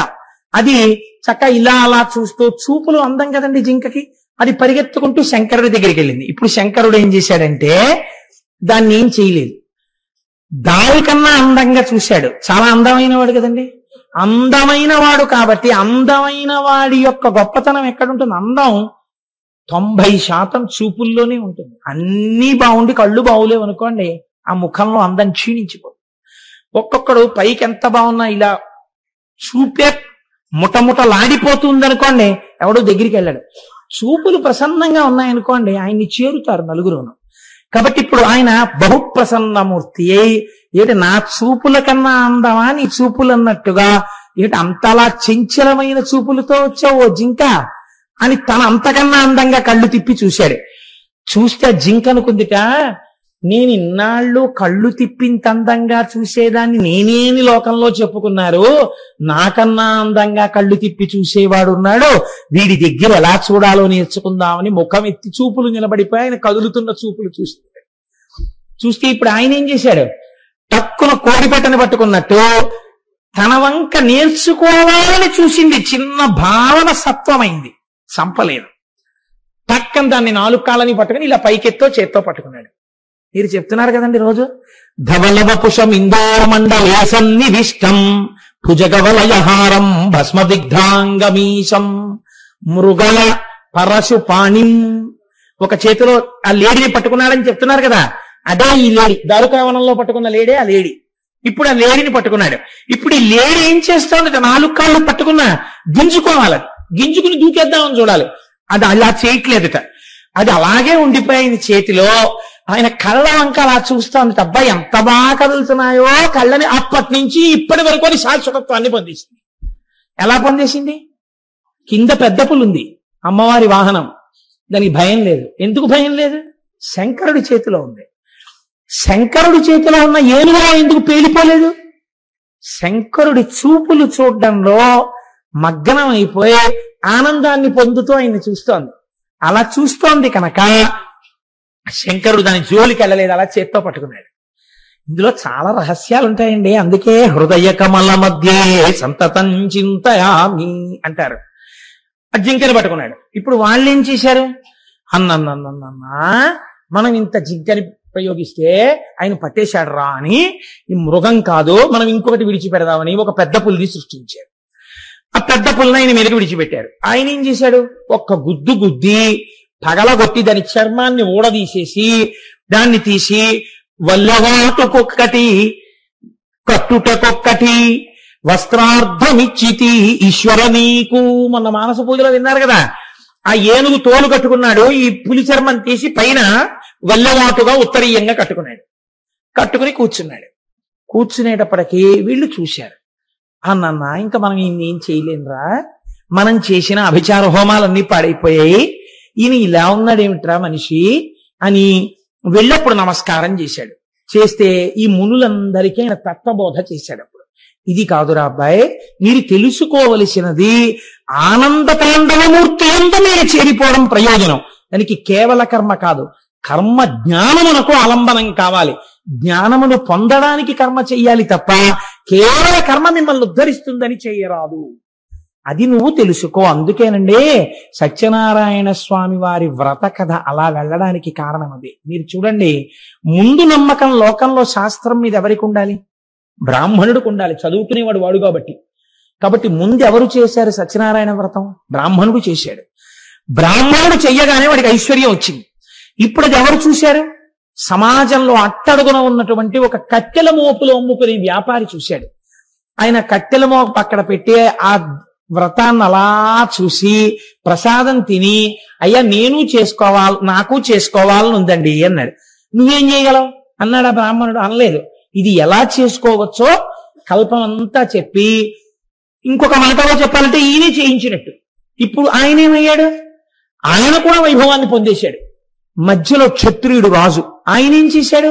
ఆయన వ్రతం చేసి ఆయన సంతానాన్ని పొందాడు. బ్రాహ్మణ బోధ చేత రాజుకి వేదమునందు విశ్వాసం కలగాలి, ఆయన అభ్యున్నతిని పొందాడు. కొంచెం అటూ ఇటుగా అనుమానంతో భగవంతుడితో బేరాలాడి వ్యాపారాలాడినటువంటి వాడు ఎవరున్నాడు? ఆయన ఏం చేశాడు? సంతానం కలిగితే చేస్తానన్నాడు. సంతానం అన్నాడు కానీ మగపిల్లాడు అనలేదుగా. ఈశ్వరుడు ఆడపిల్లనిచ్చాడు. ఆడపిల్లనిస్తే అభ్యంతరం ఏముందండి? ఆడపిల్ల కడుపున మగపిల్లాడు పుడితే రోహితుడు పుట్టేసినట్టే, కొడుకు పుట్టినట్టే. కానీ ఇప్పుడు ఏం చేశాడు ఆయన? ఇప్పుడు ఆయన ఆడపిల్ల పుట్టింది కదా, ఇప్పటికే చాలా ఖర్చు, ఏదైనా పెళ్లి చెయ్యాలి, ఏదో లెక్కలు వేసుకుని తర్వాత చూద్దాం పెళ్లిలో చేద్దాం అన్నాడు. పెళ్లిలో చేశాడా? చేయలేదు. అబ్బో ఆ తర్వాత ఎన్ని వచ్చాయి మీకు తెలుసు. ఇప్పుడు నేను కథ అంతా చెప్పడం ఎందుకు? ఇన్ని కష్టాలు వచ్చినా నిలబడలేదు. ఆఖరణ ప్రసాదం ముచ్చుకోకుండా వస్తే పడవ ముంచేశాడు. ప్రసాదం అంటే ఏంటి? ఈశ్వర అనుగ్రహమునకు ప్రసాదం అని పేరు. ప్రసాదం తింటే లోపలికి వెళ్లి మనస్సులో ఆరోవంతుగా మారి బుద్ధిగా మారి, ఆ బుద్ధి చేత ఇప్పటి వరకు మీరు పడుతున్న కష్టానికి తెలియనటువంటి పరిష్కారం మీ మనస్సులోని గోచరమై మీరు ఆ పని చేయడం వల్ల మీ కష్టం తీరిపోతుంది. అయ్యో ఇన్నాళ్ళు తెలియలేదండి, ఇంత చేస్తే ఇదిగో ఆయన దగ్గరికి వెళ్తే అయిపోయిందండి పని. ఇది ఎక్కడి నుంచి వచ్చింది? ప్రసాదము ద్వారా వచ్చినది. అందుకే మన సనాతన సంప్రదాయమునందు పులిహార లోపలికి తీసుకెడుతుంటే కళ్ళకద్దుకోరు, నైవేద్యం పెట్టి బయటికి తీసుకొస్తే కళ్ళకద్దుకుని నోట్లో వేసుకుంటాం. ప్రసాదం అంటే ప్రసాదమే మనకి. అంతేకాని ఈశ్వరుడు తిన్నాడా అండి, ఎందుకు పెట్టడం అండి, ఇలాంటి వెర్రి మాటలు చేతకాక ఋషులు పెట్టలేదు నైవేద్యాన్ని. ఆయన దృష్టి చేత అనుగ్రహిస్తాడు రా అని చెప్పింది శాస్త్రం. ఒకవేళ నిజంగా నువ్వు భక్తితో పెడితే తింటాడేమో. అటుకులు అడిగి మరీ కుచేలుడి దగ్గర తినలా. మీకు నేను ఒక యథార్థం చెప్తున్నానండి, మీరు పూనికతో నైవేద్యం పెట్టండి, అనుకోకుండా మీ ఇంటికి ఆ రోజున ఎవరో ఒకరు వచ్చి తింటారు ప్రసాదం.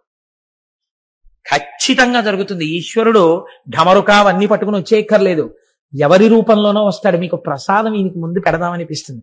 ఇంత పళ్ళెంలో పెడతారు, అబ్బా కోటేశ్వరాలు మంచి వేళకు వచ్చానండి, ఎంత అదృష్టం అండి వాళ్ళకు ప్రసాదం దక్కింది అని ఆయన ప్రసాదం ఆయనే కళ్ళకత్తుకుని నోట్లో వేసుకుంటాడు. అది ఆయనే ఈయనగా వచ్చాడని మీరు గుర్తించారు. ఈశ్వరుడు అలా వచ్చి స్వీకరించి మీకు వ్రతఫలాన్ని ఇస్తాడు ఒక్కొక్కసారి. కాబట్టి ఈ కర్మ జ్ఞానమునకు దారి తీయాలి. మీ ఎడల అలా జరగలేదు. జరగకపోవడం దీనికి అంతటికీ కారణమైందని స్వామి ఇప్పుడు వీటిని తీసుకుని తాను చేతులలో ఆభరణములుగా ధరించారు. ఎందుకు ఇవి ధరించాలి? ఏదో ఋషులు ప్రయోగించింది, ఇప్పుడు ఎందుకంటే అవన్నీ పట్టుకుని అప్పటి నుంచి ఇప్పటి వరకు అలా కూర్చోవడం? ఎవరో ఏదో ప్రేమతో నాకు ఏదో ద్రాక్ష పళ్ళు అరటిపండు ఇచ్చారనుకోండి, పోనీ అవి ఏదో కారు దాకా పట్టుకెళ్ళి ఇంటికి పట్టుకెళ్తే బాగుంటుంది. మీరు రేపు పొద్దున్న ఏదో పని మీద మా ఇంటికి వచ్చేటప్పుడు కూడా నేను అలాగే అరటిపళ్ళు పట్టు కూర్చున్నాను అనుకోండి, ఏమంటే ఎందుకంటే అలా పట్టు కూర్చున్నారు, పోనీ తింటే తినాలి లేకపోతే పక్కనట్టు, అలాగే అరటిపళ్ళు పట్టు కూర్చోడం ఎందుకని అడగరు నన్ను. అబ్బో నాకు ఆ అరటిపళ్ళు ఎంత ప్రీతితో ఇచ్చారోనండి ఆవిడ ముఖం చూస్తే ఎంత భక్తితో ఇచ్చారో, అందుకని కాదని లేక నిద్ర మానేసి ఇలాగే అరటిపళ్ళు అట్టు కూర్చున్నానని అనుకోండి, మూర్ఖుడు అయ్యాడు అరటిపళ్ళు పట్టు కూర్చోరా అంటే అనరా మీరు నన్ను? మరి శంకరుడు ఏమిటి అప్పుడెప్పుడో ఋషులు ప్రయోగించారా దారుకావనంలో, ఇప్పటికీ అలా పట్టు కూర్చున్నాడా? ఎందుకంటే ఆ పట్టు కూర్చోవడం అంటే తత్వ పరిశీలనం చేసి చెప్పగలిగినటువంటి శంకరుడు శంకరాచార్యుల వారిగా వచ్చాడు. మళ్ళీ ఆయనకేగా తెలియాలి ఎందుకు పట్టుకున్నాడో, అరటిపళ్ళు ఎందుకు పట్టుకున్నానో అసలు రహస్యం చెప్పవలసిన వాడికి నేనేగా చెప్పవలసింది. అలా గురువు రూపంలో అదే శంకరుడు వచ్చాడు. మళ్ళీ వచ్చి ఎందుకు పట్టుకున్నాడో ఇప్పుడు శంకరాచార్యుల వారిగా శివానంద లహరిలో చెప్పారు. ఆయన ఎక్కడ చెప్పారు?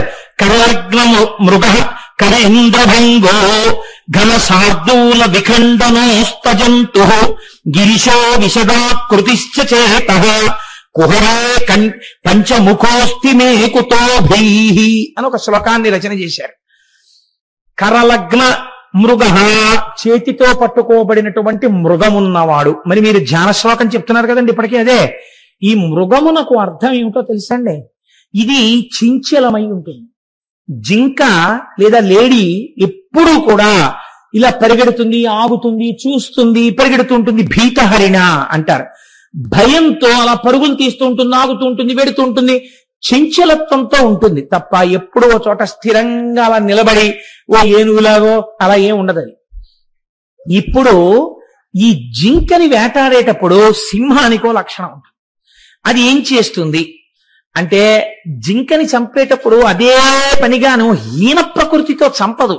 సింహం చంపితే సింహంలాగే చంపుతుంది, ఒక్క దెబ్బ కొడుతుంది అంతే. అసలు కొట్టక్కర్లేదండి.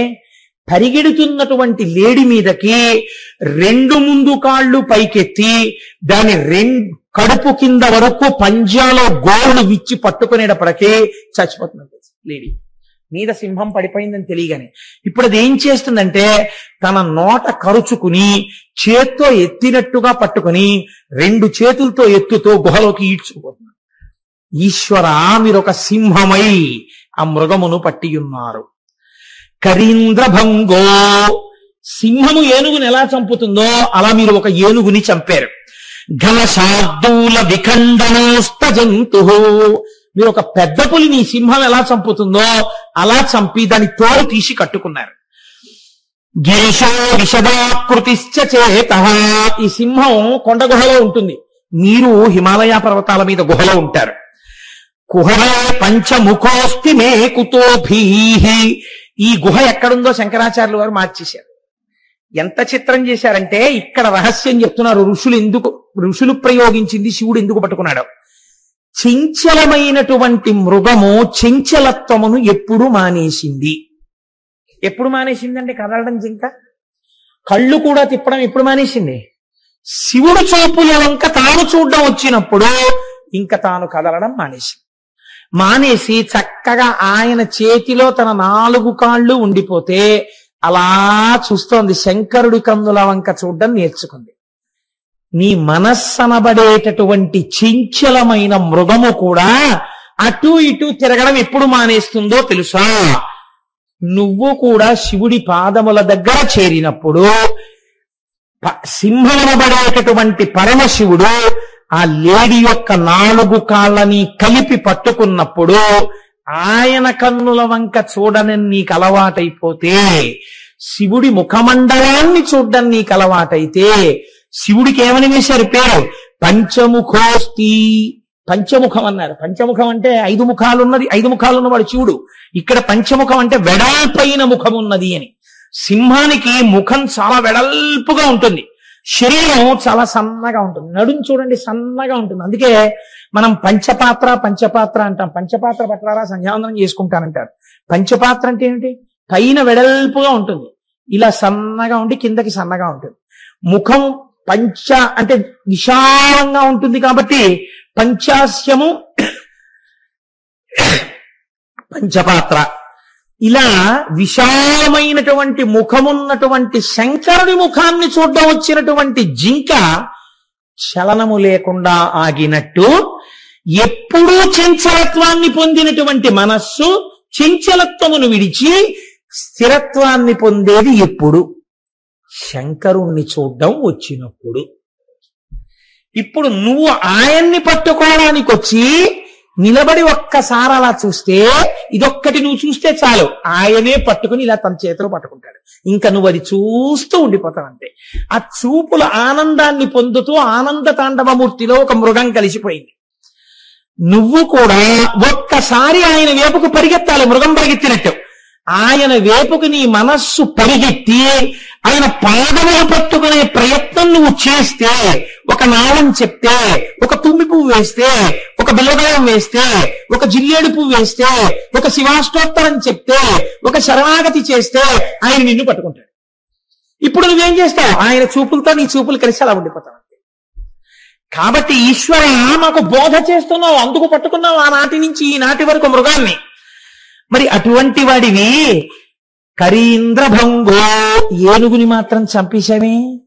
ఏనుగుని చంపేసి దాని తోలు తీసుకొచ్చి ఒంటికి కట్టుకున్నావెందుకు అంటే, ఈశ్వర ఏనుగనబడేటటువంటిది ఎప్పుడూ అజ్ఞానమునకు ఊర్ధముఖ చలనము చేయకుండా సంసారమునకు అంటిపెట్టుకుని ఉండేటటువంటి మోహ లక్షణమునకు ప్రతీక. ఏనుగు ఎందుకు ఎక్కువ ఎత్తు ఎగరలేదు? తన ఒంటి బరువే దానికి కారణం. అలా మనం ఎందుకు ఊర్ధముఖ చలనం చెయ్యలేమో? మనము సంసారమునందు మగ్గులం అయిపోవడం, అజ్ఞానంలో మగ్గులం అయిపోవడం, మోహమునందు మగ్గులం అయిపోవడమే కారణం. ఎవరు పైకెత్తుతారు? ఈశ్వరుడు ఎత్తుతాడు. ఈ మోహమును పటాపంచలు చేసి చీల్చి చెండాడి జ్ఞానమిచ్చి మిమ్మల్ని తనకి ఆభరణంగా మార్చుకుంటాడు. ఏనుగుతోలు తాను కట్టుకున్నాడు. కాబట్టి ఈ స్థితిని నీకు ఇవ్వగలనని చెప్పడానికి ఈశ్వరా మీరు ఏనుగుతోలు కట్టుకున్నారు. పైకి వాళ్ళు అభిచారిక హోమం చేసినా మాకు ఇవన్నీ నేర్పడానికి నువ్వు కట్టుకున్నావు తండ్రి. కాదు, ఘన శార్దూల విఖండనోస్తు జంతు. మరి పెద్ద పుల్ని ఎందుకు చంపావు? దాని చర్మం ఎందుకు చేశావు? భేదభావం అనేటటువంటి అజ్ఞానమునకు ప్రధానమైనటువంటిది ఏది ఉన్నదో ఆ భేదభావమును తొలగించడమే పులిని చంపుట. పులి ఏం చేస్తుందండి? పులి అంటేనే క్రూరం, సింహం అలా ఉండదు. పులి వేటాడడానికి సింహం వేటాడడానికి చాలా తేడా ఉంటుంది. పులి ఒక మృగాన్ని చంపి దాన్ని అక్కడ ఉంచి కుళ్ళిన తర్వాత కూడా పులి తింటుంది. సింహం అలా తిందు. క్రాసములేక సృక్కినను అని సింహం మీద పద్యం. ఆఖరికి అన్నం లేక నీరసించిపోయినా ఏనుగు కుంభస్థలంలో మాంసం తినాలని ఆశపడుతుంది, కానీ గుంటనక్కని వేటాడి బతుకుదామని సింహం అనుకోదు. సింహం సింహమే. కాబట్టి అన్నీ తనదైన మృగరాజు సింహం. ఈశ్వర మీరు సింహం. మరి మీరు పులిని ఎందుకు చంపారు? పులి అంటే భేదభావము, క్రౌర్యము. క్రౌర్యమునకు కారణం ఎక్కడి నుంచి వచ్చింది? భేదములోంచి వచ్చింది. వాడు వేరు, తాను వేరు. ఈ వేరేది ఎక్కడ కనపడినా దాని పర్యవసానము క్రోధమునందో కామమునందో. కామానికి అక్క చెల్లెలు క్రోధం. ఏదో రకంగా కోపము, భేదము, శత్రుత్వము, వైషమ్యము, ద్వేషించుట ఇవి వచ్చి తీరుతాయి. అంతా ఒక్కటే అన్ననాడు, అన్నీ అదే అయిన నాడు మీరు ఎవరిని భేదభావంతో చూస్తారు? అన్నీ వాడయ్యున్నాడు. ఈ అన్నీ వాడయ్యున్నాడన్న పరమసత్యాన్ని చెప్పడం, దాన్ని చంపి తోలు ఊడదీసి తాను కట్టుకోవడం, ఇప్పుడు అది పవిత్రమైపోయింది. ఈ భేదభావాన్ని నిర్మూలించడం, పులిని చంపడం. అటువంటి వాడివి ఆ సింహం ఎక్కడ పడుకుంది? పర్వత గుహలో పడుకుంది. నువ్వెక్కడ పడుకున్నావు? ఈశ్వర నీవు కూడా పర్వత గుహలో పడుకుంటావు. నువ్వు పడుకున్నటువంటి పర్వత గుహ ఎక్కడున్నదో తెలుసా? ఇక్కడే నా హృదయం అనబడేటటువంటి పర్వత గుహందు నీవు పడుకుని ఉన్నావు. పడుకుని నువ్వు నోరు తెరిచి ఇలా రెండు పాదాలు ముందుకేసి నువ్వు నోరు తెరిచి నాల్క జాపి నువ్వు అలా చూస్తూ ఉంటే ఈ పులి కాని, ఈ మృగం కాని, ఈ ఏనుగు కాని ఇవి ఏమైనా పనికొస్తాయా? పంచముఖోస్తి మే కుతో భీహి. ఇంకా నాకు భయం ఎందుకు? ఇప్పుడు నాకు భయం ఎక్కడుంది? ఇప్పుడు నాకు భయం లేదు. ఏమిలో ఉన్నదొక్కటే పదార్థం, ఏకమేవా అద్వితీయం బ్రహ్మ, పూర్ణమైన అద్వైత స్థితి. కాబట్టి ఇప్పుడు భయం ఎందుకు? ఈశ్వరుడు ఇక్కడే ఉన్నాడు. ఈ పూనికకి ఆలంబనం ఎక్కడ కుదరాలి? భక్తి ఎందు కుదరాలి. హరుడిగా పాప విమోచనానికి మీరు ఆయన పాదాలు పట్టుకోవాలి. ఈ పాదాలు పట్టడం కూడా మనకి చేత కాదని ఎంత వ్యంగ్యధ్వనితో నేర్పారండి శంకరాచార్యులు వారు. పరమేశ్వర తత్వమునందు ఒక ఆశ్చర్యకరమైన లక్షణం ఉంటుంది. మీరు తెలిసి పెట్టుకోండి, తెలియక పట్టుకోండి. ఒక కర్పూరం ప్యాకెట్ మీరు జేబులో వేసుకున్నారు, అది చాలాసేపు మీ జేబులో ఉంది. తర్వాత కర్పూరం ప్యాకెట్ తీసేశారు. కానీ ఈ జేబులోంచి ఏ వాసన వస్తుంది? కర్పూరం వాసనే వస్తుంది. అలాగే మీరు తెలిసి పట్టుకోండి, తెలియక పట్టుకోండి, ఈశ్వరుడు మీకు ఏది నశించదో దాన్ని ఇచ్చే ప్రయత్నమే చేస్తాడు ఇప్పుడు. అందుకనే చూడండి, మీరు ఒక అష్టోత్తరాన్ని తెలిసో తెలియకో నామం పలికారనుకోండి, ఫలితం ఇస్తాడు. ఈశ్వరుడు పలకడానికి నోరు ఇచ్చాడు, పలకనని నువ్వు భీష్మించు కూర్చుంటే నీ చేత పలికిస్తాడు అనుకుంటున్నావా? పలకడం నీ బాధ్యత. నువ్వు పలకను అంటే, నువ్వు పలకకుండా కూర్చుంటే పతనము నీది. ఈశ్వరుడిచ్చిన నోరు దుర్వినియోగం అయిపోయింది, నువ్వు పాడైపోతున్నావేమో, ఈశ్వరుడికి ఏం బాధ లేదు. కాబట్టి హరా ముందు పట్టుకోవాలి. ఈ పట్టుకోవడంలో మీరు వెటకారంతో పట్టుకోండి. ఈశ్వరుడు ఎంత దయాళు అంటే వెటకారంతో పట్టుకోండి. తెలియదు, తండ్రి మహానుభావుడు అన్న విషయం తెలియక్కర్లేదు. తెలియకుండా పసిపిల్లవాడు ఏం చేశాడు? నాన్నగారు ఏదో చదువుకుంటుంటే పాదాల దగ్గరికి వచ్చి కూర్చుని, నాన్నగారి పాదాల దగ్గర కూర్చుని వాడు నాన్నగారి పంచ అంచు పట్టుకుని ఏదేదో మాట్లాడుతూ ఆ అంచు మీద చుక్కలన్నింటినీ చూసి అంటూ వాటితో ఆడుతూ పాదాల మీద పడుకుని ఆ పాదాలు చప్పరిస్తూ పడుకున్నాడు. తండ్రి ఏం చేస్తాడు? వాడు పడుకుంటే పడుకున్నాడులే, పాదాల మీద నూరుకుంటాడా? గభాలన వాడు ఏ బొటన వేలునో ఏ కాలి వేలునో నోట్లో పెట్టుకుంటే ఆ మట్టితో పాటు కొన్ని సూక్ష్మాంగ జీవులు వాడి కడుపులో కెడితే రేపు పొద్దున్న వాడికి వాంతులు అవుతాయో, అతిసారం వస్తుందో అని, అలా నానా తప్పు, కాళ్ళు నాక్కూడదు అని గభాలన తీసి తొడ మీద కూర్చోబెట్టుకున్నాడు. చేయరాని పని, తప్పైన పని బిడ్డలు అజ్ఞానంతో చేసిన పైకెత్తి తండ్రి తొడ మీద కూర్చోబెట్టుకోవాలా? అలా నువ్వు వ్యంగ్యంతో చేసినా వెటకారంతో చేసినా ఈశ్వరుడి జోలికి వెళ్ళినప్పుడు మాత్రం ఈశ్వరుడు నిన్ను తనలోకి చేర్చుకునే ప్రయత్నం చేస్తాడు. పోన్లే ఇలాగైనా అన్నాళ్ళేరా నా మాట అంటట. ఎంత దయాళువు చూడండి. కాబట్టి ఇది చాలా చిత్రంగా ఉంటుందండి. ఎన్నడూ తల్లిదండ్రులు జ్ఞాపకం రానివారు అసలు తండ్రి గారిని ఏ ఫంక్షన్ కి పిలవలేదు. ఆయన గుడ్ల నీరు కుక్కుని పాపం ఉండిపోయాడు. ఉండిపోతే 10 మంది ఏటయా మీ అబ్బాయి నిన్ను పిలవాలంటే, తండ్రివి వెళ్ళక అందరం బయలుదేరుతున్నావు, నువ్వు ఒక్కడి ఉండిపోవడం బాగాలేదురా అన్నాడు. అని బాగా దగ్గర స్నేహితుడు ఎవరో, అలా ఉండిపోవడం బాగోలేదు అబ్బాయి, రా తీసుకెళ్తాను, ఎందుకు పలకరించడం చూస్తాను అని తీసుకెళ్లాడు. ఈయనతో కలిసి ఈయన కారు దిగి లోపలికి వస్తుంటే ఈయన ఏమైనా అనుకుంటాడేమోనని తండ్రిని చూసి, నాన్నగారు ఏమిటన్నా పిలవకపోయినా వచ్చారు, బాగున్నారా అన్నాడు కొడుకు. ఈ మాటకి తండ్రి ఏమంటాడో తెలుసా అండి? పిలవకపోయినా వచ్చారా అన్నాడు అనుకోడు. ఫోన్లేరా బాబు, ఇన్నాళ్ళకి ఎన్నాళ్ళయిందో వాడు నాన్నగారండి అని పిలవడం విని, నాన్నగారు వచ్చారా అన్నాడు రా వాడి నోటితో. చాలా ఎన్నాళ్ళయిందిరా వాడు ఆ పిలుపు నాన్నగారు అని పిలిస్తే, నన్ను ధన్యుణ్ణి చేశావురా తీసుకెళ్లినందుకు. ఎలా అంటే అన్నయ్య వాడు నాన్నగారు అని పిలిచి, నేను చూసి ఎన్నాళ్ళయిందిరా, ఇన్నాళ్ళకి విన్నాను రా, చాలు నేను వచ్చినందుకు అంటాడు. ఇది ఎందుకు వచ్చింది? తండ్రి హృదయం, ఈశ్వర హృదయం అంతే. ఇదైనా మనకి చేత కాదేమో అని శంకరాచార్యులు వారు ఈ స్థాయిలో కూడా మాట్లాడే ప్రయత్నం చేశారు. కనీసం ఈ వెటకారాన్ని ఇంటికెళ్ళి చెప్పుకుంటారేమో, శంకరాచార్యులు వారు ఇలా వెటకారం ఆడారని. ఎవరు శంకరాచార్యులు వారు? శంకరుడే. కాబట్టి తనని తానే వెటకారం ఆడుకుంటే మనము వెటకారం ఆడితే ఆ వెటకారం వినైనా పోన్లే నన్ను తలుచుకున్నాడని పొంగిపోయి శంకరుడు వాళ్ళని దగ్గరికి లాగుతాడని వెటకార ధ్వనితో కూడిన నిందాస్తుతి కూడా చేశారండి మహానుభావుడు. అశనంగరళం ఫణీకలాపో వసనం చర్మచ వాహనం మోక్షః మమ దాస్యసి కిమస్తి శంభో తవ పాదాంబుజ భక్తిమేవ దేహి. శంకరాచార్యులు వారే పరమశివుడి దగ్గర కూర్చున్నట్టు నేను చెప్తుంటాను కదా, ఒక నాటకీయ సన్నివేశాన్ని సృష్టించడంలో శంకరాచార్యుల వారే సాటి. ఆయన ఎటువంటి సృష్టి చేశారంటే, ఒకనాడు ఆదిశంకరాచార్యుల వారు శంకర దర్శనానికి వెళ్ళారు.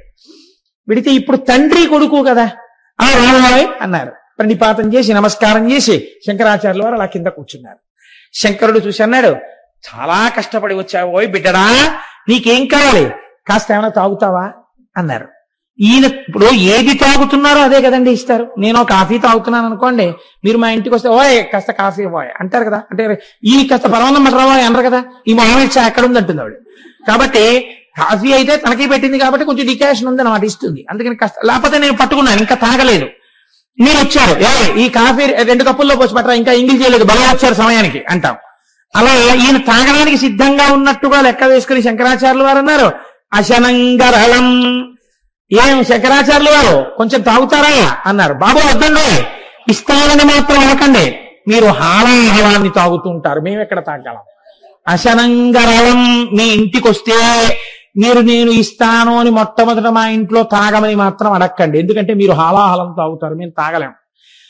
శంకరుడు నవ్వాడు, పోన్లేవాయ్, ఇంత గొప్పవాడివి కదా, ఇంత సమర్థుడివి కదా, ప్రస్థానత్రయానికి భాష్యం ఇచ్చావు కదా, అవైదిక మత ఖండనం చేసి శృతి ప్రమాణాన్ని నిలబెట్టావు కదా, నేను మెచ్చి నీ మెళ్ళ ఒక హారం వేస్తాను అంటారేమో. అసలొద్దు. ఎందుకని? ఫణీకలాపో, మీ మెళ్ళలో పావులు ఉంటాయి, ఓటి తీసి నా మెళ్ళలో వేస్తారు. ఎందుకు వచ్చింది మహాప్రభావం, మాకొద్దు. పోన్లేవయ్యా, భారతదేశం అంతా 3 మార్లు ఆసేతు హిమాచల పర్యంతము పాదచారి అయి పర్యటించావుట, సత్యదండం పట్టుకుని ఎంతమందినో వాదించి ఓడించావుట. ఇంత కష్టపడ్డావే, పాపం నువ్వు అలా తిరక్కింక నుంచి నీకు నేను ఒక వాహనాన్ని ఇద్దాం అనుకుంటున్నాను అంటావేమో ఈశ్వర. అసలొద్దు నాకు. ఎందుకో తెలుసా? వాహనం మహోక్ష. ఎప్పటి ముసలిద్దయ్యా అది? ఎప్పుడు మొదలెట్టావు ఆ వాహనం ఎక్కడం? ఇదో నిన్న మొన్నటి వరకు 17 ఏళ్ల నుంచి నేను ఒకే స్కూటర్ వాడినట్టు అలా ఎంత ముసలి ఎద్దు. అందుకని పాపం ఆ ఎద్దు ఎంత అలిసిపోయి ఉంటుంది. ఇప్పుడు నాకు ఇచ్చి దాని మీద ఆసేతు హిమాచల పర్యంతం తిరుగని చెప్పకు. అందుకని వాహనం మోక్ష నాకు అక్కర్లేదు. పోనీ ఇంకేమిమ్మంటావు అంటావా? నేను అడిగింది ఒక్కటి చాలు. ఏమిటో తెలుసా? మమ దాస్యసి కిం కిమస్తి శంభో తవ పాదాంబుజ భక్తిమేవ దేహి. నీ పాదార విందముల యందు భక్తిని వయా చాలు నాకు. ఇంత పరికిమాలిన వాడైతే భక్తి ఎందుకు? అంటే నిందాస్తుతి. ఇలా అయినా కనీసం అంటే మిగిలింది ఏమీ అర్థం కాకపోయినా శంకరాచార్యులు వారు శంకరుడికి వంక పెట్టి మాట్లాడిన విషయం బాగా గుర్తుండిపోతే కనీసం ఇంటికెళ్ళి మళ్ళీ పలహారం చేసేటప్పుడు ఏమండోయ్ శంకరుణ్ణి శంకరాచార్యులు వారి ఇంటికి వెడితే ఎలా మాట్లాడారో తెలుసా?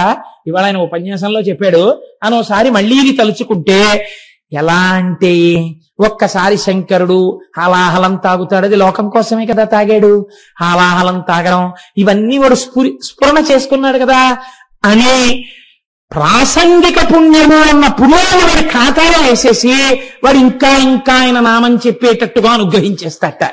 కాబట్టి హరా, మా పాపములు తీయడం కోసం ఎంత కారుణ్యమూర్తివయ్యా, ఎంత సులభుడవయ్యా శంకర. కాబట్టి అంతటి సులభము నా హృదయ గుహలో కూర్చుని నువ్వు నోరు తెరుచుకుని ఉండగా నాకు భీతి ఎందుకు, నాకు భయం ఎందుకు, నువ్వే నన్ను కాపాడుకుంటావన్నారు శంకర భగవత్పాదులు. కాబట్టి అటువంటి ఆనంద తాండవమూర్తి యొక్క అనుగ్రహము మనకు కలిగి మనుష్య జన్మ యొక్క ప్రయోజనము నెరవేరేటట్టుగా నిర్హేతుక కృపాకటాక్ష వీక్షణముల చేత ఈశ్వరానుగ్రహము మన యందు ప్రసరింపబడాలని ఆ సర్వేశ్వరుణ్ణి ప్రార్థన చేస్తూ రేపటి రోజున మరొక ముఖ్యమైన విషయాన్ని, దానితో పాటు సుబ్రహ్మణ్యేశ్వర స్వామి వారి యొక్క విశేషాల్ని ఎల్లుండి నుంచి ప్రారంభం చేస్తాను. అది వినేటప్పుడు ఒకవేళ టిక్కెట్ లేకపోయినా దీక్షా స్వీకారం ఎలా చేయవచ్చో, అది వినడమే యజ్ఞముగా ఎలా వినొచ్చో, ఎటువంటి ప్రయత్నం చేస్తే షణ్ముఖుడి యొక్క అనుగ్రహం పూర్ణంగా వర్షింపబడే అవకాశం ఉంటుందో ఈ విషయాల్ని కూడా రేపు విజ్ఞాపన చేస్తాను. కనుక రేపు యథాప్రకారం 6:30 ప్రారంభం చేద్దాం. మంగళాశాసన పరై పదాచార్య పురోగమై సర్వైశ్చ పూర్వైరాచార్యై సత్కృతాయాస్తు మంగళం. మంగళం కోసలేంద్రాయ మహనీయ గుణాత్మనే చక్రవర్తి తనూజాయ సర్వభౌమాయ మంగళం. ఉమాకాంతాయ కాంతాయ కామితార్థప్రదాయినే శ్రీగిరీశాయ దేవాయ మలినాథాయ మంగళం. కరచరణ కృతం వా కర్మ వాక్కాదిజం వా శ్రవణనైనజం వా మానసం వాపరాధం విహితం వా సర్వమేత్తక్షమస్వ శివ శివ కరుణాబ్ధే శ్రీ మహాదేవ శంభో. సర్వం శ్రీ ఉమామహేశ్వర పరబ్రహ్మార్పణమస్తు. స్వస్తి.